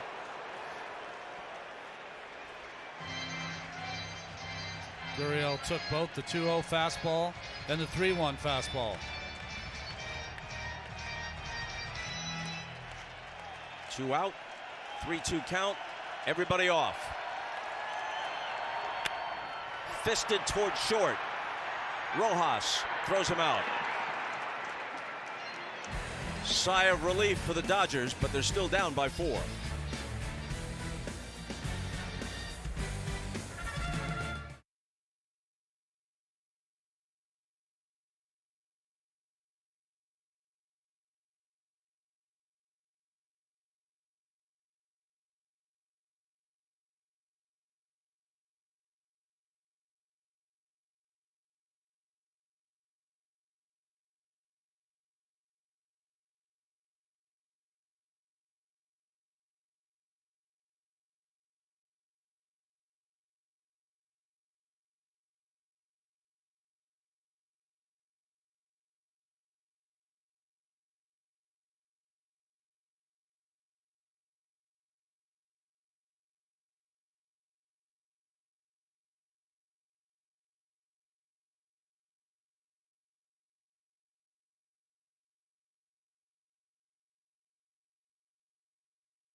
Nicely done, EJ. You're improving here.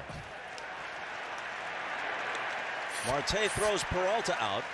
By the way, it's not EJ's fault. They give him so much stuff to do. How can you jam it all in? He does.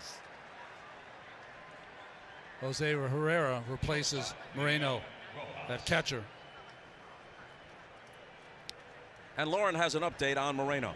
Bob, we saw Gabby being hit in the hand by a foul tip in the 5th. He's in the training room right now. I'm told it's a right hand contusion. They're going to x-ray it after the game. He's getting treatment in some pain, Bob, but he can move it. Torey Lovullo, manager of the year. His first season at the D-backs helm in 2017.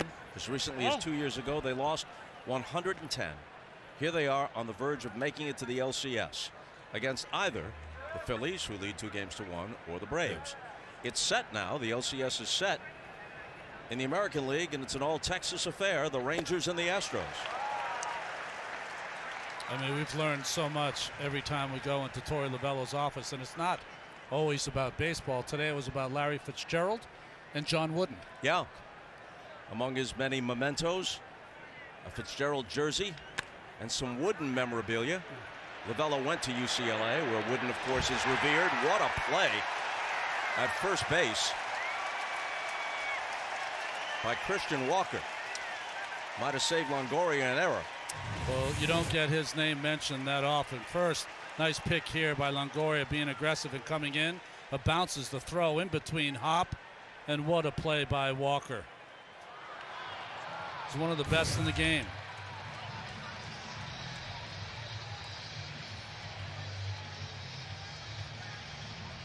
Well, that's enough from Mataply. And in comes Ryan Thompson, who has done extremely well for them out of the bullpen. The Rays released him in August. Wasn't doing much at all for them. D-backs picked him up. He's been spot on for Arizona.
"11 straight times, 10 of those 11 as division champions. All of these obviously come in the wild card or more era. One wild card at least, 2, now 3. But still, Braves 14, Yankees 13, Dodgers 11. And 3 times to the World Series, losing to the Astros in 17, the Red Sox in 18, then winning it against the Rays in 2020. He was the manager of the year in 2016, speaking of Dave Roberts. But usually, whether it's a coach in other sports or a manager in baseball, the award goes to the guy helming a team that exceeds expectations. You seldom see it given to a manager who's met expectations, which brings us to this. Dave Roberts' career winning percentage is .630. Now, other managers have managed longer, much longer in some cases.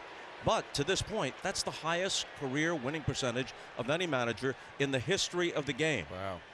But when you talk about expectations, as Mookie Betts steps in against Ryan Thompson, who sidearms one in there for a strike. In 21, the Dodgers were 18 games better in the win column than the Braves and lost to them in the LCS. Last year in their own division, 22 games better than the Padres. Lost to them in 4 in the division series. And this year in their own division, the National League West, 16 ahead of the D-backs, 100 wins to 84. And on the verge, perhaps, of being swept out of the division series. Betts hits it hard, but Longoria has it. Across the diamond. And the Dodgers are done in the 6th.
Tomorrow, Braves and Phillies, Game 4, 6 p.m. Eastern on TBS, True TV, and Max. And if the Dodgers should rally and force a Game 4 here, on those same outlets at 9 p.m. Eastern Time.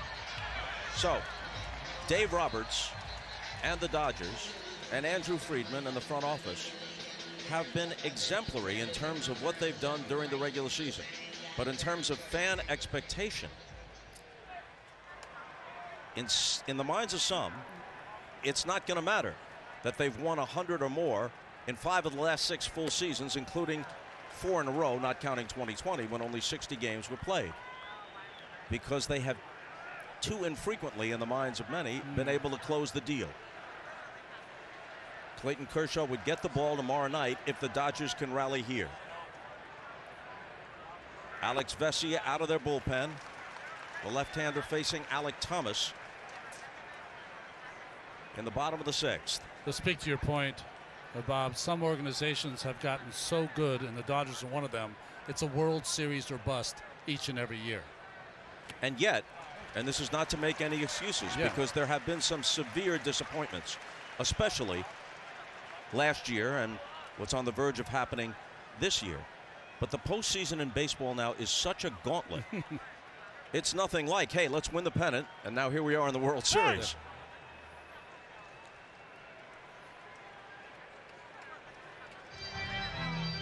Freddie Freeman had a season good enough to win MVP most years. Mookie Betts maybe even better. All the Dodgers left to think about. Their season slipping away.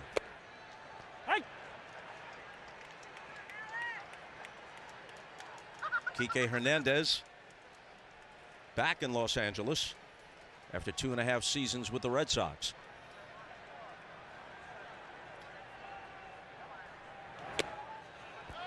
Full count now to Thomas, who singled and struck out.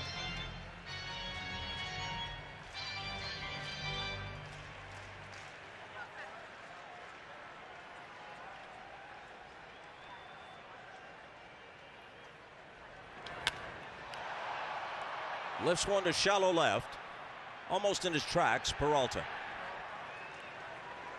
Let's go to Lauren. Bob, there's a common thought around the Dodgers that Ryan Pepiot was one of the better options on the mound heading into this game. Dave Roberts told me, listen, I have to manage this like there are 2 more games after it. Pepiot, he's a bulk guy. We've seen it all season long. And if I'm going to get through this series, I need to think past Game 3.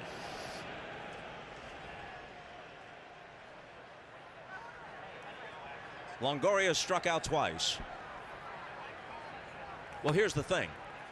No matter what the bullpen choices have been, the only thing to this point that you can question Roberts on is that maybe he should have pulled Lance Lynn earlier in the 3rd inning.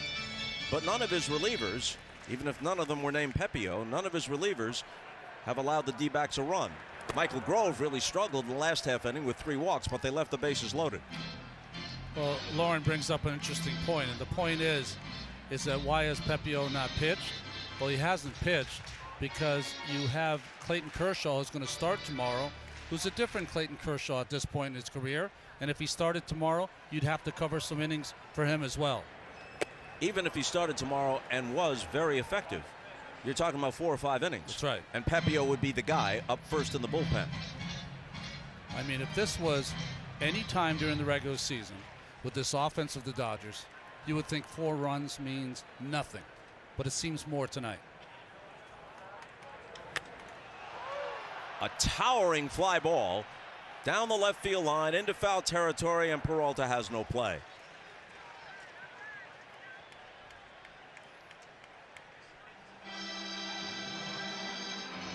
There it is, some ghastly numbers. Of course, when the season began for the Dodgers here in Arizona, Julio Urias and Dustin May pitched the first 2 games. Clayton Kershaw, at this stage of his career, great as he's been, because of his limitations, was basically their 3rd starter. Then everybody got hurt. Tony Gonsolin added to that list.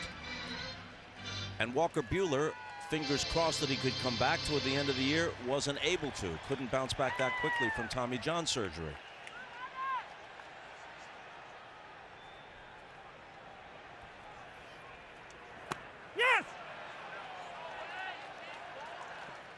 Longoria's punched out, and he struck out 3 times tonight. Find great stays across the USA. From boutique hotels to beach house getaways. Booking.com, booking.com. Yeah. So now Perdomo, switch hitter, turns around to the right side against Vesia. Started the ruckus in the 3rd with a home run. The first of 4 in the inning for the D-backs. You think about Perdomo. He's known for his bat control, bunt hits, led the majors in sacrifice bunts, made only 3 errors all season at shortstop, and he's the guy who ignites the rally. An historic rally. There have never been 4 home runs in a single inning by any team in postseason history until tonight.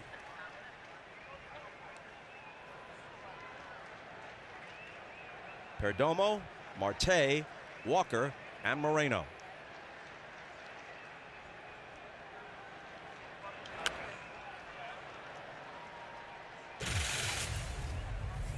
Three-one count from Lynn. A cutter right in the middle of the plate. And he launched it over the glove of Hayward. He was as surprised as the 48,000 people here. Phillies had 6 home runs today in their win over the Braves.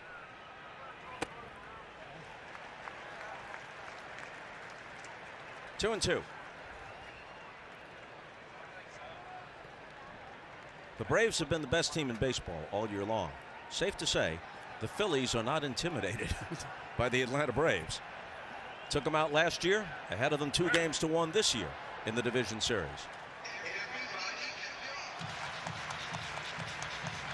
Nobody is as strong, at least over 162, top to bottom, 1 through 9 in their order as the Braves. But the Phillies have lots of thunder in their lineup, too. And they also can counter it with some outstanding starters, from Wheeler to Nola to Suarez. Full count now.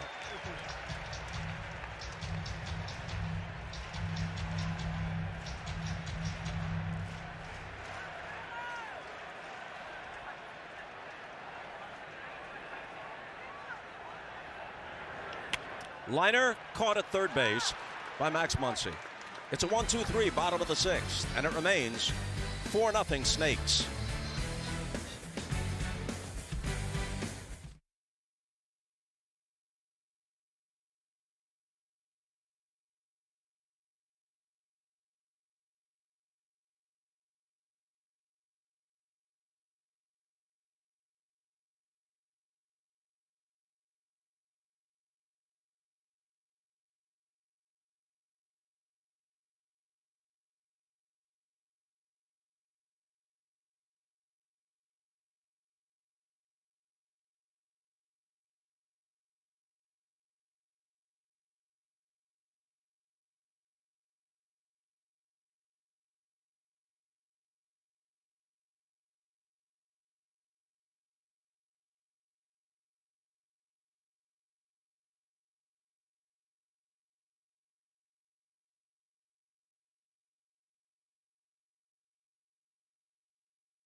4 runs in a single inning tonight.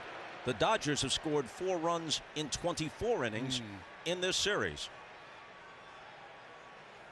And their 2 best players, Mookie Betts and that guy, Freddie Freeman, are combined 0 for 5 tonight and 1 for 18 in the series, and the one was an infield single by Freeman. He starts it in the 7th against Ryan Thompson. Freeman, Martinez, and Muncy for the Dodgers.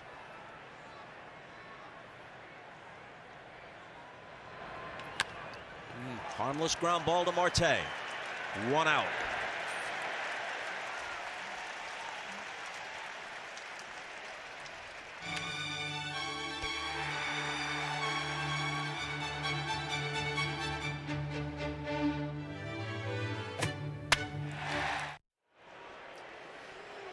You know, Bob, speaking to those numbers you just gave, it'd be different if you were talking about a slugger who would sometimes go into those streaks.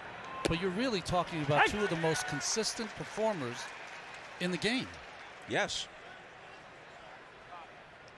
Betts hit .307 this year with 39 homers, drove in more than 100, scored more than 100. Freddie Freeman hit .331 with 29 home runs and 59 doubles.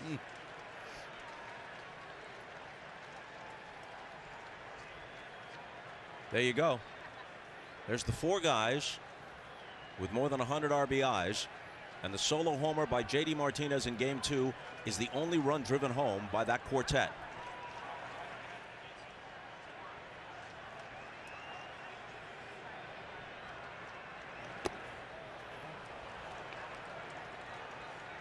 Unless you're talking about Mariano Rivera, Trevor Hoffman, or these Hall of Fame guys, relievers are kind of up and down. They can get into a rut, and then all of a sudden they hit a groove. And that's the case for Thompson this year. Not so good with the Rays. In fact, not good at all. And very good with the Diamondbacks. But just looking at him, if you'd never seen it before, this guy has to be rough on right-handed hitters, right? With that sidearm delivery of slider and sinking fastball from that 6'8" perch. Martinez chased a pitch outside the strike zone, and that's the way the game and the series has gone for the Dodgers. That's the 2nd out. Even when he misses his spot, the ball was supposed to be inside. He missed a foot outside, but Martinez still swinging.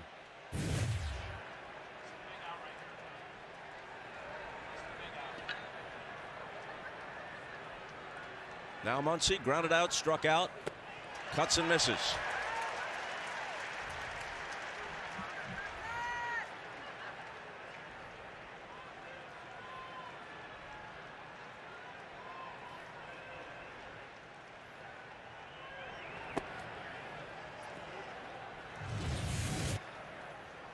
I mean, this is where he steps across his body and then fires that ball, and like a whirling dervish finishes on his way to first.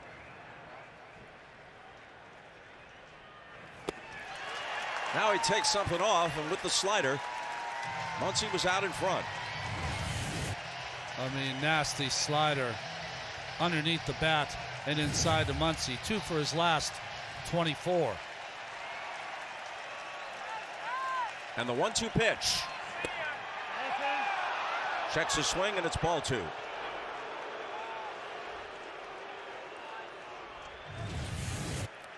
Big exhale from Muncy. This ball just missed inside after that breaking ball. Full count.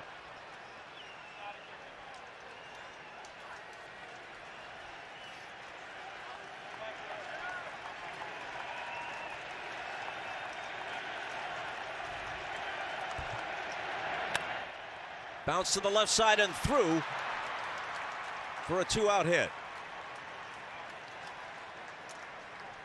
Slipped in between Longoria and Perdomo. Really what Dave Roberts was talking about early in the game. Wanted his hitters to start using the big part of the field, start grouping some hits together, and Muncy does it right here against the shaded infield.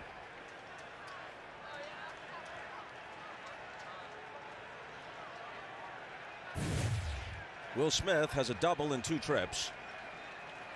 He's 3 for 10 in the series, and now he's 4 for 11. One of the few, maybe the only Dodger, who has nothing to account for if it should end tonight. Yeah, J.D. Martinez has had some good at-bats as well. But again, big part of the field, putting something together to a point where one big swing gets him back in this game. So now Chris Taylor, who hit for Jason Hayward back in the 5th, and it's Strom who goes to the mound, so that generally does not mean a pitching change.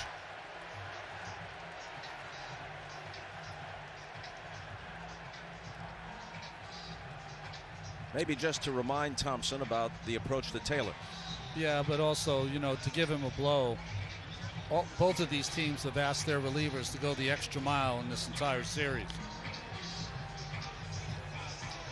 Thompson being asked to get 4 outs here in the middle of the game.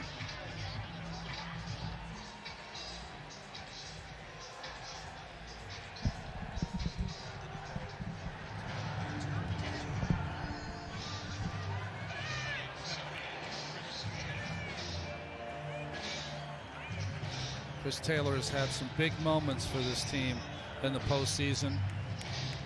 Walk-off wild card home run against St. Louis, a 3-home run game. That was against Atlanta. They could use another big hit. Both the heroics against the Braves and the Cardinals came 2 years ago in the 21 postseason. Thompson pitched an inning and a third in game 2. Of course, there was an off day in between.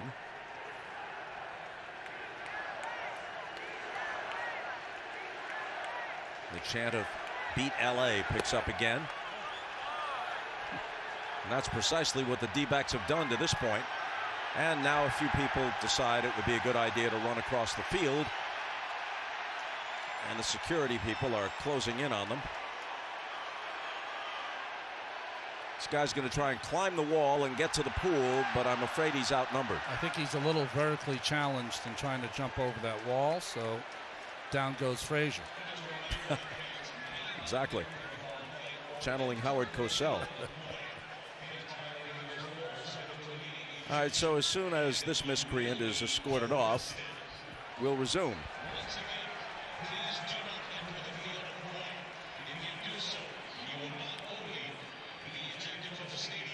And you can catch the NHL on TNT every Wednesday. You can watch it on TNT or stream it on Max.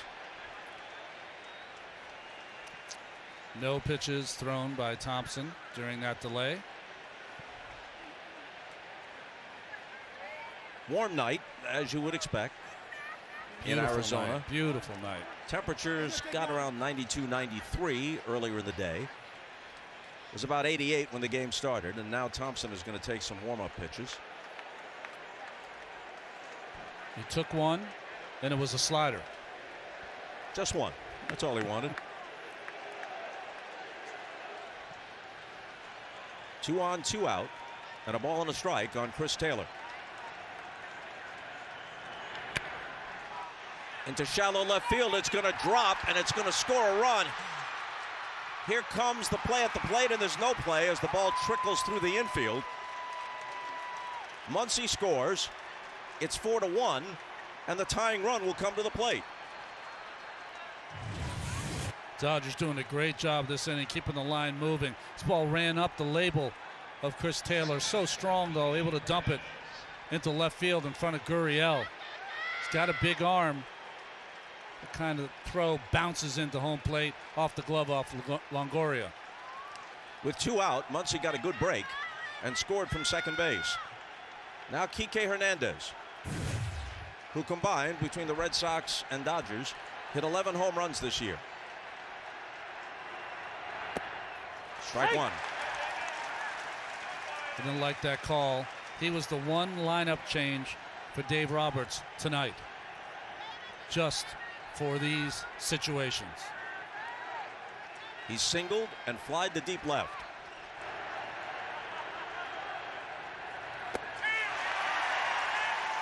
Talk about tough on a right-handed hitter. First slider for a strike. That one he had Hernandez chasing.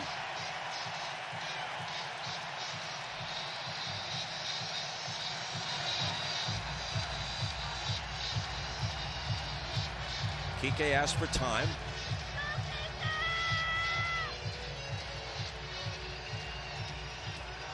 And now back in. And Thompson's 0-2 pitch is lined to left center field. The Dodgers are going to draw closer. It's 4-2.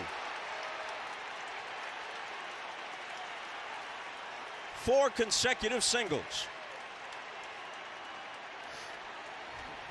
Mistake there by Thompson. Made two good sliders, but left this one just over the plate enough for Hernandez to drive it into left center field. Never able to stop that run in the inning. And it's 4-2 Diamondbacks. Will Smith scores. Taylor to second. Hernandez now at first. And Thompson is done.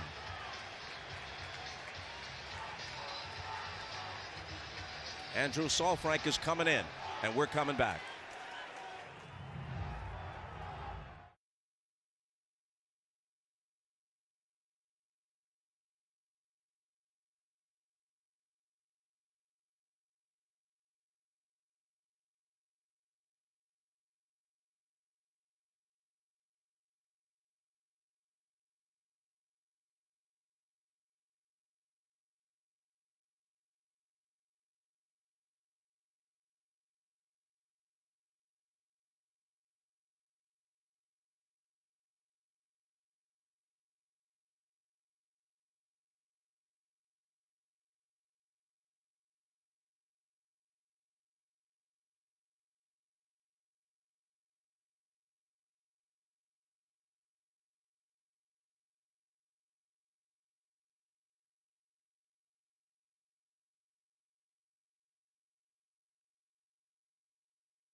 See the right-handed hitters against Thompson.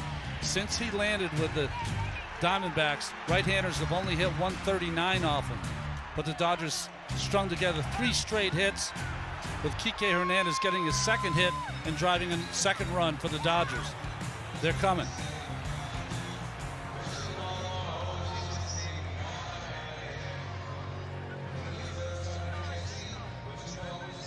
So there's Saalfrank, 26-year-old rookie, who has been very effective both in 10 regular season games and in the postseason. He pitched in game 2, gave up a walk, a base hit, but then a huge strikeout of James Outman, which was the key out. He's asked to get 1 out here. Austin Barnes, the backup catcher, the only right-handed bat remaining on Dave Roberts' bench. Bats for David Peralta. And chops one to the left side. It's taken by Longoria, and with 1 pitch, Saalfrank puts an end to the Dodgers' 7th. They cut the deficit in half and trail 4-2 as they stretch in Arizona.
Stars and Stripes are back in action against one of Europe's best.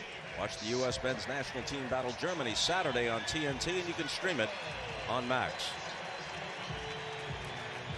Changes for the Dodgers. Taylor, who was already in the game, moves from center to left, and James Outman comes off the bench to play his usual position in center field. This after Austin Barnes batted for David Peralta. Brusdar Graterol out of the bullpen. What a season for Graterol. But this might be the most important zero he has to put up in a Dodger uniform. Dodgers have 2 more turns at bat, down by 2. A ball and a strike to Alek Thomas.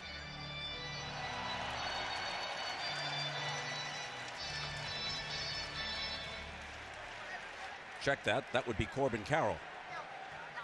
They don't look at all alike. Hey! Top of the order in the bottom of the 7th. 1-2. Carroll calls for timeout.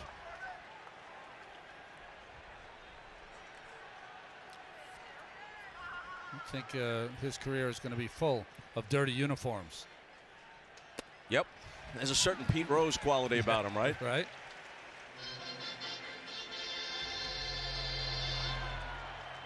Tonight, 0 for 2 with a walk.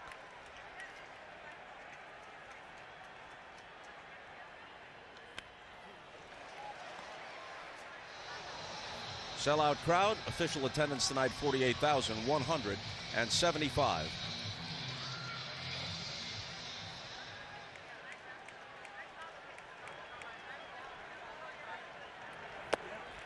On the outside corner. And Carroll strikes out looking. After a lot of breaking balls from Graterol, he started that sinker right in on him, and it came back over the plate, surprising Carroll. On Monday night in Game 2, Graterol worked 2 complete innings, needed only 23 pitches to do it, didn't give up a run or a hit. Here's a little bloop into center field for a 1-out hit for Ketel Marte. So he's 2 for 4. Graterol ended the regular season throwing 25 consecutive scoreless innings.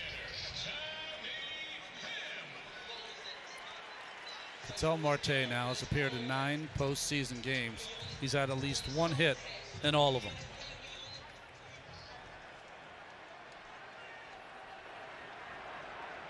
Tham's 0 for 3. Takes a strike.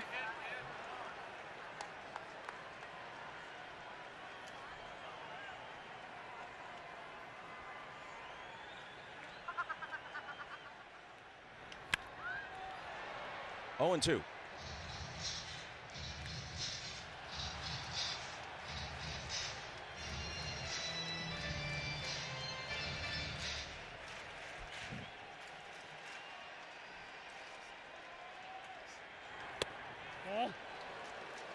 Off the outside edge, and the at-bat continues. Graterol didn't have to change his game for the pitch timer. No one gets it and throws it quicker than he does. True. It's guys like Kenley Jansen, former Dodger, who really had to adjust. Comebacker, Graterol fields. They get 1, they get 2. Just like that, bottom of the 7th is in the books, and it remains 4-2 D-backs.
Before the game, these are the four sons of Mike and Nicole Hazen. As some of you might know, Mike Hazen, the highly regarded general manager, there he is, of the Diamondbacks, lost his wife Nicole a little bit more than a year ago.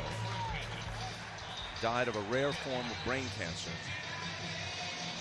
And their four young boys combined to throw out the first pitch before this first postseason game at Chase Field. The Dodgers now have emptied their bench. Colton Wong will bat for Miguel Rojas. Dodgers came into the series with a four-man bench. Torey Lovullo has 5 on his bench.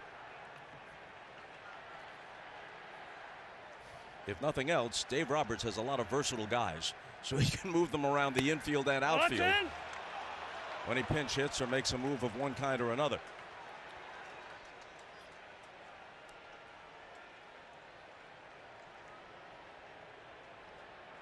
Those were Wong's numbers with the Mariners, who released him, and then with the Dodgers, who picked him up. Kevin Ginkel out of the bullpen misses with his first 3 pitches. They've got Betts and Freeman, who haven't broken loose yet, but they're the next 2 hitters. And Wong draws a walk as a pinch hitter, and Betts will come to the plate as the tying run. Well, Ginkel now has appeared in 4 of the 5 postseason games for this Diamondback team. Brent Strom is going to go out and talk to him after that initial walk. Pressure's got to be on Ginkel, and he's got to be feeling it as he 4-pitched walked Wong, and now time for Betts and Freeman to make up in the series. For the year, Ginkel was 9-1, ERA 2.48. Now they've got Sewald as the closer.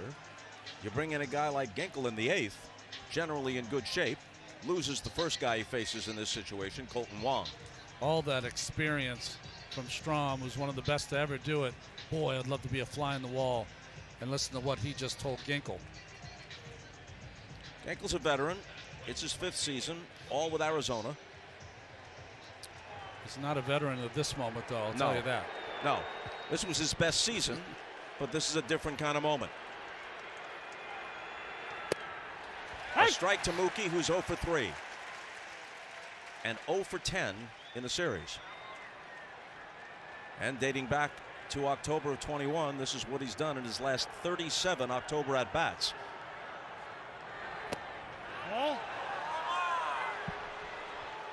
Marcus Lynn Betts, so named because his parents wanted his initials to be MLB.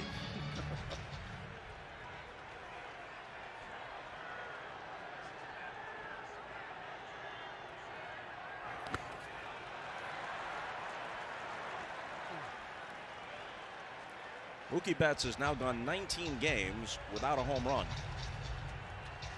About a month ago, last time he connected. So that stopped him from hitting 40. Stalled at 39. The 2-1 pitch in there. 4-seam fastball, and Mookie couldn't pull the trigger. Nothing you could do there. Perfect pitch from Ginkel. Perfectly placed. Yeah.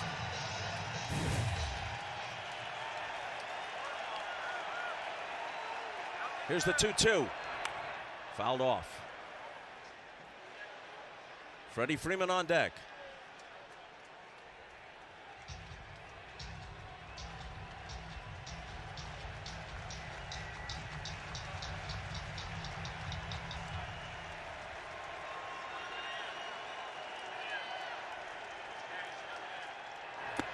Swing and a miss, strike 3.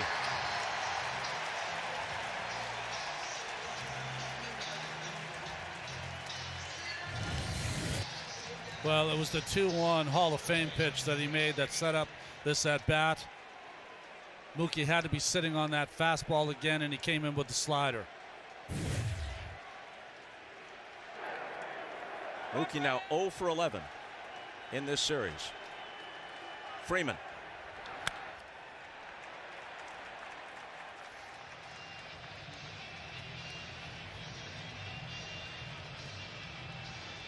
Yeah, 2 groundouts to the right side by Freeman in this game.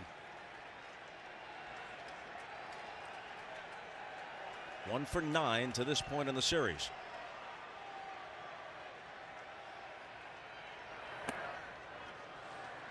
High and away, 1-1.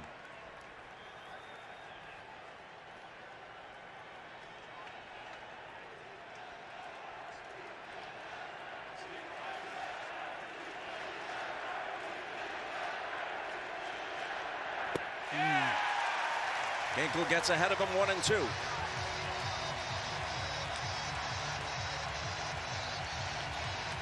Freeman hit 29 home runs. The ball really carries at Chase Field, generally speaking, and tonight's certainly no exception. Not just the homers, but some fly balls that carried to the track. Struck him out. So he walks Wong, and then back-to-back, he fans Betts and Freeman. Two hitters that very rarely go out of the strike zone. And this ball up and away to Freeman. It swung right through it.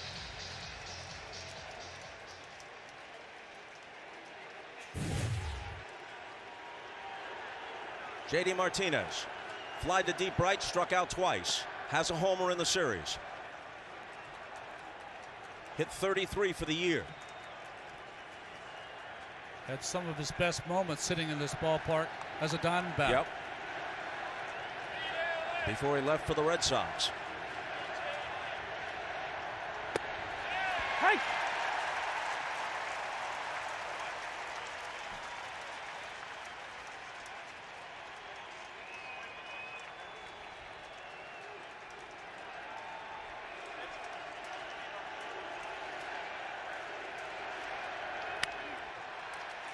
Shallow center field. Thomas comes in, and that's that. The Dodgers are down to one more inning, and the D-backs still cling to a 2-run lead.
The 2023 National League Division Series is presented by Booking.com.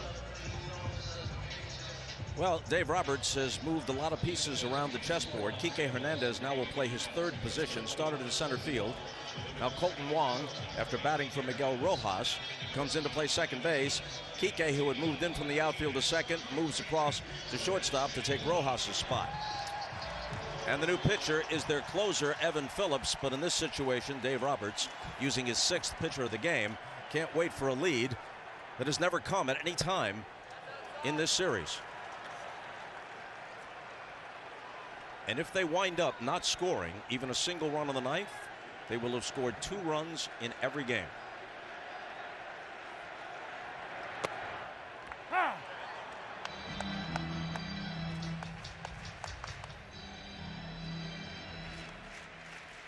Christian Walker, Jose Herrera, who replaced Moreno behind the plate, and Lourdes Gurriel in the bottom of the 8th.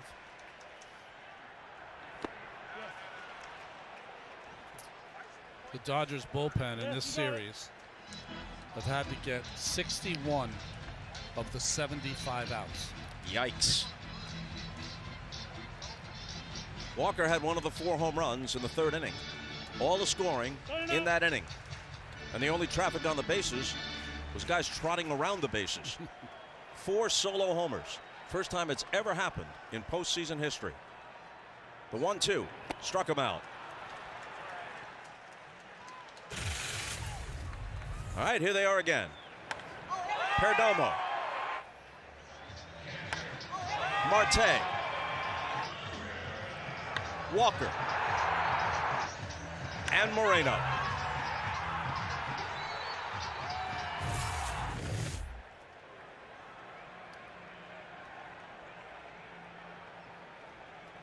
Herrera is a switch hitter. Fouls it back. If you're just joining us, the Moreno home run not only capped the 4-round tripper outburst, but it was peculiar in that he appeared to have hit one down the right field line. A review revealed that it was actually foul, and on the very next pitch, he smashed one into the seats in left center. Muncy bobbles it, picks it up, fires, safe.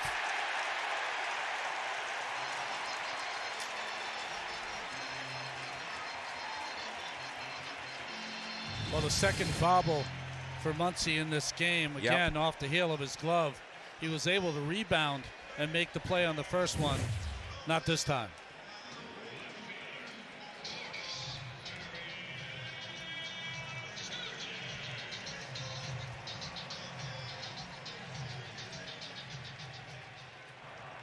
Herrera aboard on the error, and now Gurriel.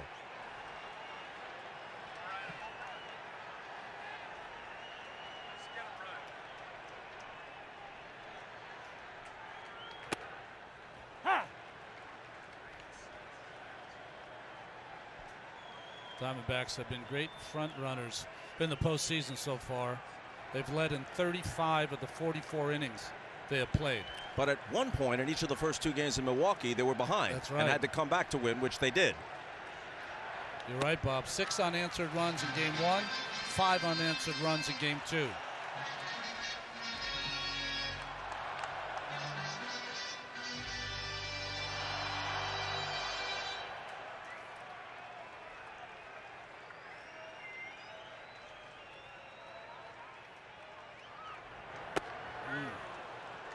Phillips gets ahead of Gurriel 1-2. For the season, Evan Phillips had an ERA of 2.05 and converted 24 of 27 save opportunities. He got 4 outs on 24 pitches in Game 2 on Monday night at Dodger Stadium. Allowed 1 hit, walked 1, struck out 2.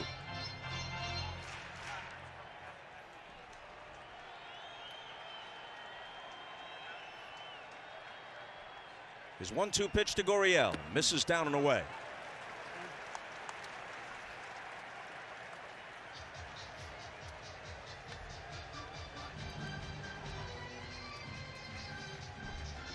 Well, Phillips likes that breaking ball.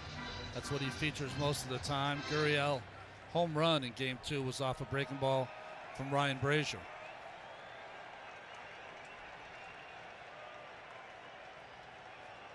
Here's the 2-2. Fouled out of play.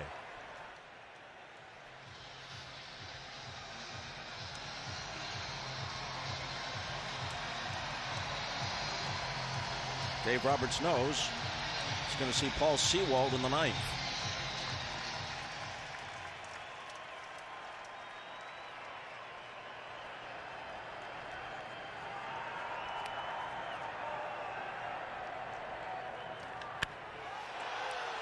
Lofted down the left field line. Taylor, just in fair territory, makes the catch.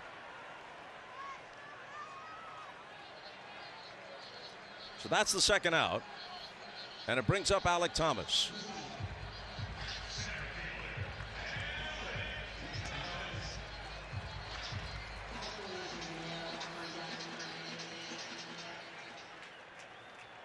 For the Dodgers in the top of the ninth, Max Muncy, Will Smith, Chris Taylor. No one left on the bench. Neither Muncy or Smith has ever faced Sewald. Chris Taylor 0 for 1.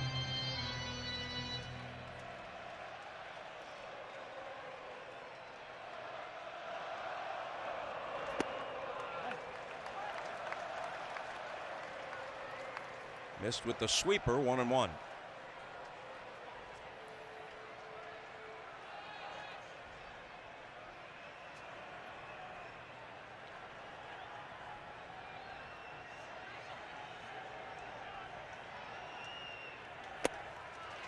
Two balls and a strike. Fans have quieted down a bit, almost like they're saving it for the Dodger ninth. They're nervous. The game's too close. They want it too badly.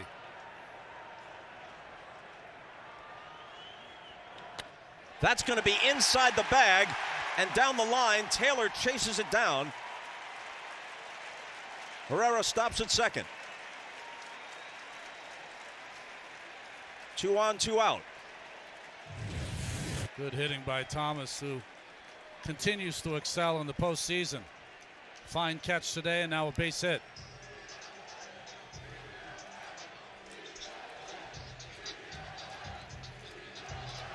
And now Jace Peterson, left-handed batter who can play third base, is going to bat for Evan Longoria.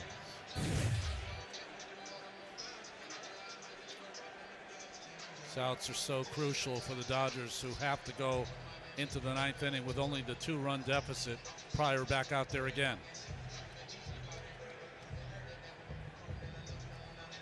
Mark Pryor knows about agonizing defeats. The one I'm about to mention maybe would rank ahead of this disappointment if it turns out that way for the Dodgers. He started Game 6 in 2003 for the Cubs against the Marlins in the LCS at Wrigley Field, was cruising along. Then things fell apart late in the game. Steve Bartman reached out on a pop down the left field line. Marlins won the game. Then the next night, Kerry Wood started. He hit a home run, actually, and they led again, but that slipped away. Became part of the litany of heartache for the Cubs until they finally broke through in 2016 after a 108-year wait. Talk about a reprieve from the governor. Jace Peterson started his season in Oakland and gets an at-bat here in the National League Division Series. A big at-bat.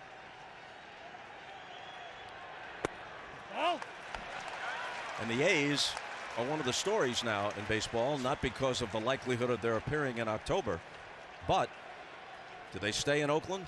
Is there a last-ditch effort that's successful to keep them there, or do they wind up in Las Vegas? 2-0 pitch. Freeman has it, underhands to Phillips, and will go to the ninth. Sewald will be asked to protect a 2-run lead and send the D-backs to the LCS.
ready to erupt at Chase Field.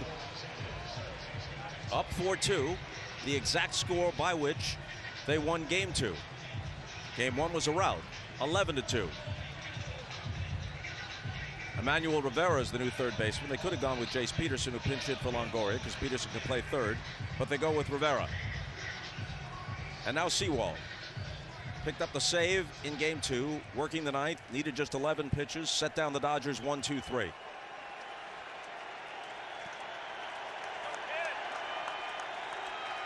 Max Muncy, 1 for 3, takes a ball. Said it before, Muncy or Smith, who's up next, have not faced Sewald.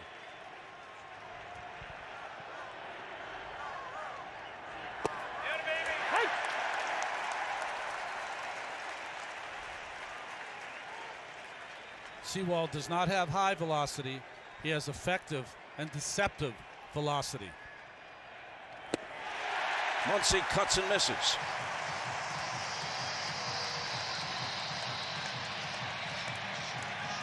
D-backs won 84 games.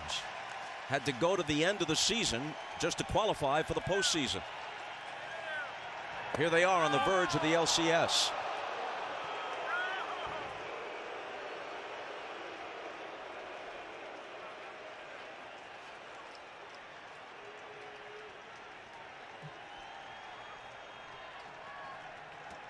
The 2-2 pitch.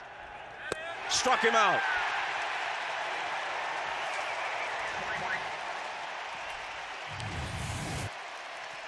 Just a beautiful sweeping breaking ball from Sewald. Started on the outside corner, ends up down underneath the bat of Muncy.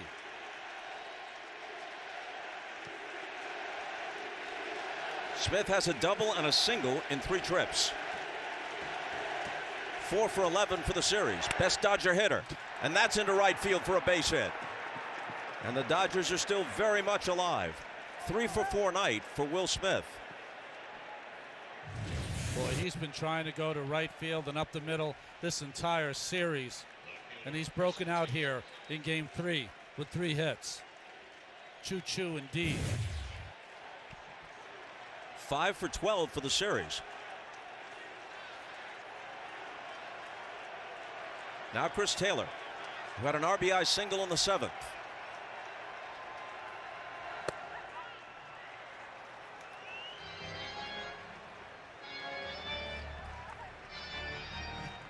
Kike Hernandez waits behind Taylor.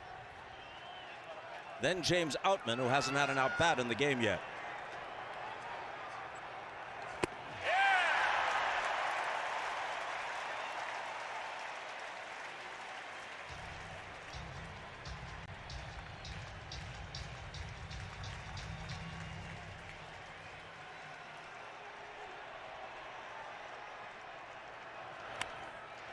Pop back and out of play.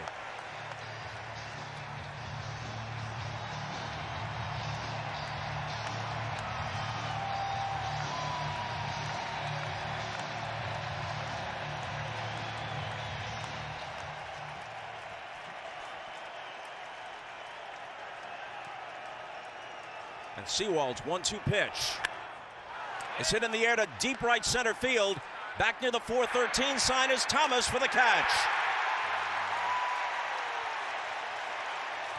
Hit it well, but to the wrong part of the park.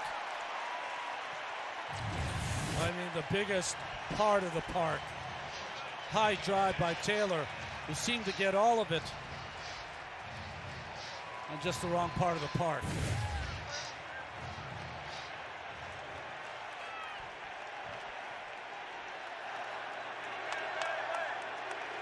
Kike Hernandez. For the moment, the Dodgers' last hope. Strike one.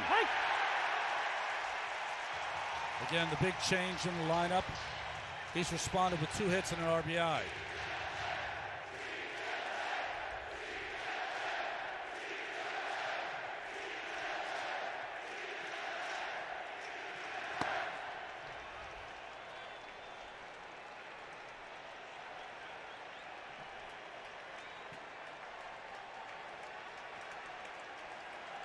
Mike Hazen pacing. The team he put together on the verge of doing something very few expected. But that's part of the history of the Diamondbacks. Came into existence in 1998, won the World Series in 2001. Fastest ever for an expansion team.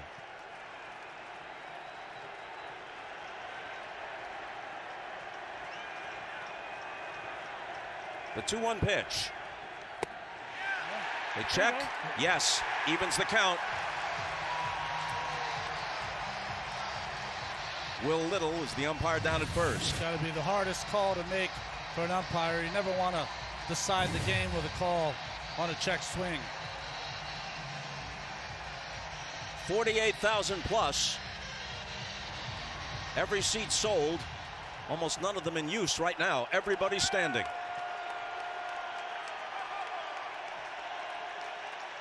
And the 2-2 pitch. Hit in the air to left. Gurriel is there. The Arizona Diamondbacks sweep the Dodgers and head for the LCS.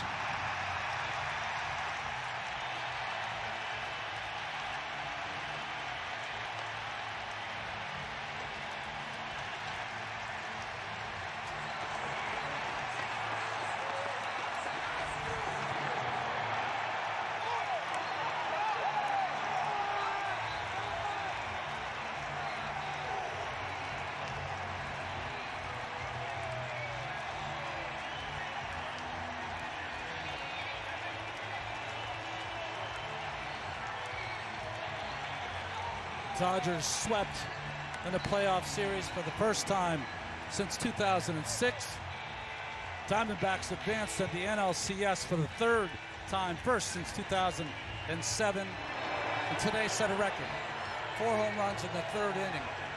It's never been done before in the post. And as the last qualifier, no matter who they play, the Phillies or the Braves, they're on the road to start it, but they'll take it. They won 4 straight games on the road. They swept 2 division winners, the Brewers of the Central and the big bad Dodgers of the West. And you know how these fans feel. They'd be happy no matter who the D-backs beat, but it's especially sweet because it's the Dodgers, because they always feel as if they're sort of a second cousin to the Dodgers in the National League West. So the Dodgers in 2 successive years lose to the Padres, and now the Diamondbacks. In their own division, teams they outdistanced soundly over 162, but then when you turn the page to October, it's a blank page. How about the acquisitions for Lovello? Pham, who came over and solidified the offense. This is the last out. Hernandez off the end of the bat. A simple humpback liner into the glove of Gurriel, and Sewald. Another acquisition that solidified that Diamondback bullpen. 84 wins, a modest total in the regular season. What matters now, 5-0 in the postseason. Corbin Carroll on base 13 times in 5 games. Brandon fought with the game of his life. Yeah. Doesn't get the victory because he didn't quite go 5. But in the minds of his manager and these fans, he got the job done.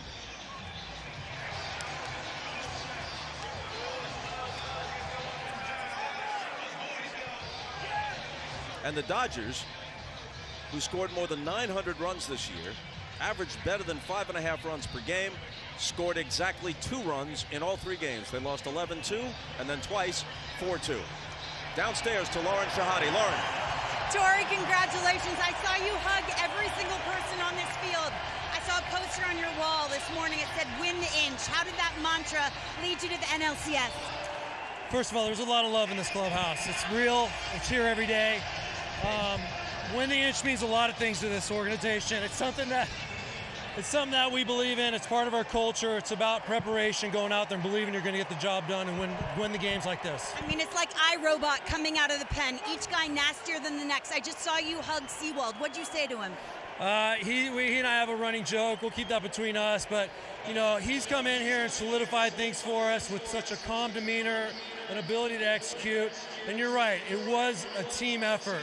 It's people caring about people in this organization, and that's what stood out to me today. 4 home runs in 1 inning in the postseason. That's never happened before. What were you thinking watching that, Torrey? It's almost unbelievable, right? I'm a fan too, and I was looking at it thinking, what in the world is happening here? But I think it's about winning the inch and prepping. Our guys understood what they had to do to make some adjustments, and they went out there and made it happen. The one that was really impressive for me was Gabby Moreno. He hits one foul, and then he hits one fair. It's a great moment for us. You created this culture. Enjoy it, Torrey. Thank you so much. Bob. Lauren, thanks very much. Well, the Phillies and the Braves are yet to settle their business. That's right. Phillies lead 2-1, trying to make it 2 consecutive Octobers where they get past the Braves and upset the odds. So here's the bracket. There it is. If you had the Diamondbacks advancing to the LCS, good for you. Final score tonight. D-backs 4, Dodgers 2, and what matters most is the final score in the series is 3-0 Arizona. Ron, thank you so much. Thanks, as Bob, always, what a pleasure. An honor. And for Lauren Shahade, as well as Ron Darling, Elliot Kalb in the booth, and all the men and women in the truck, Bob Costas saying so long. And coming up is the post-game show. It's The Closer with Ernie Johnson, Curtis Janderson, Jimmy Rollins, and, of course, Pedro Martinez. Good night from Arizona.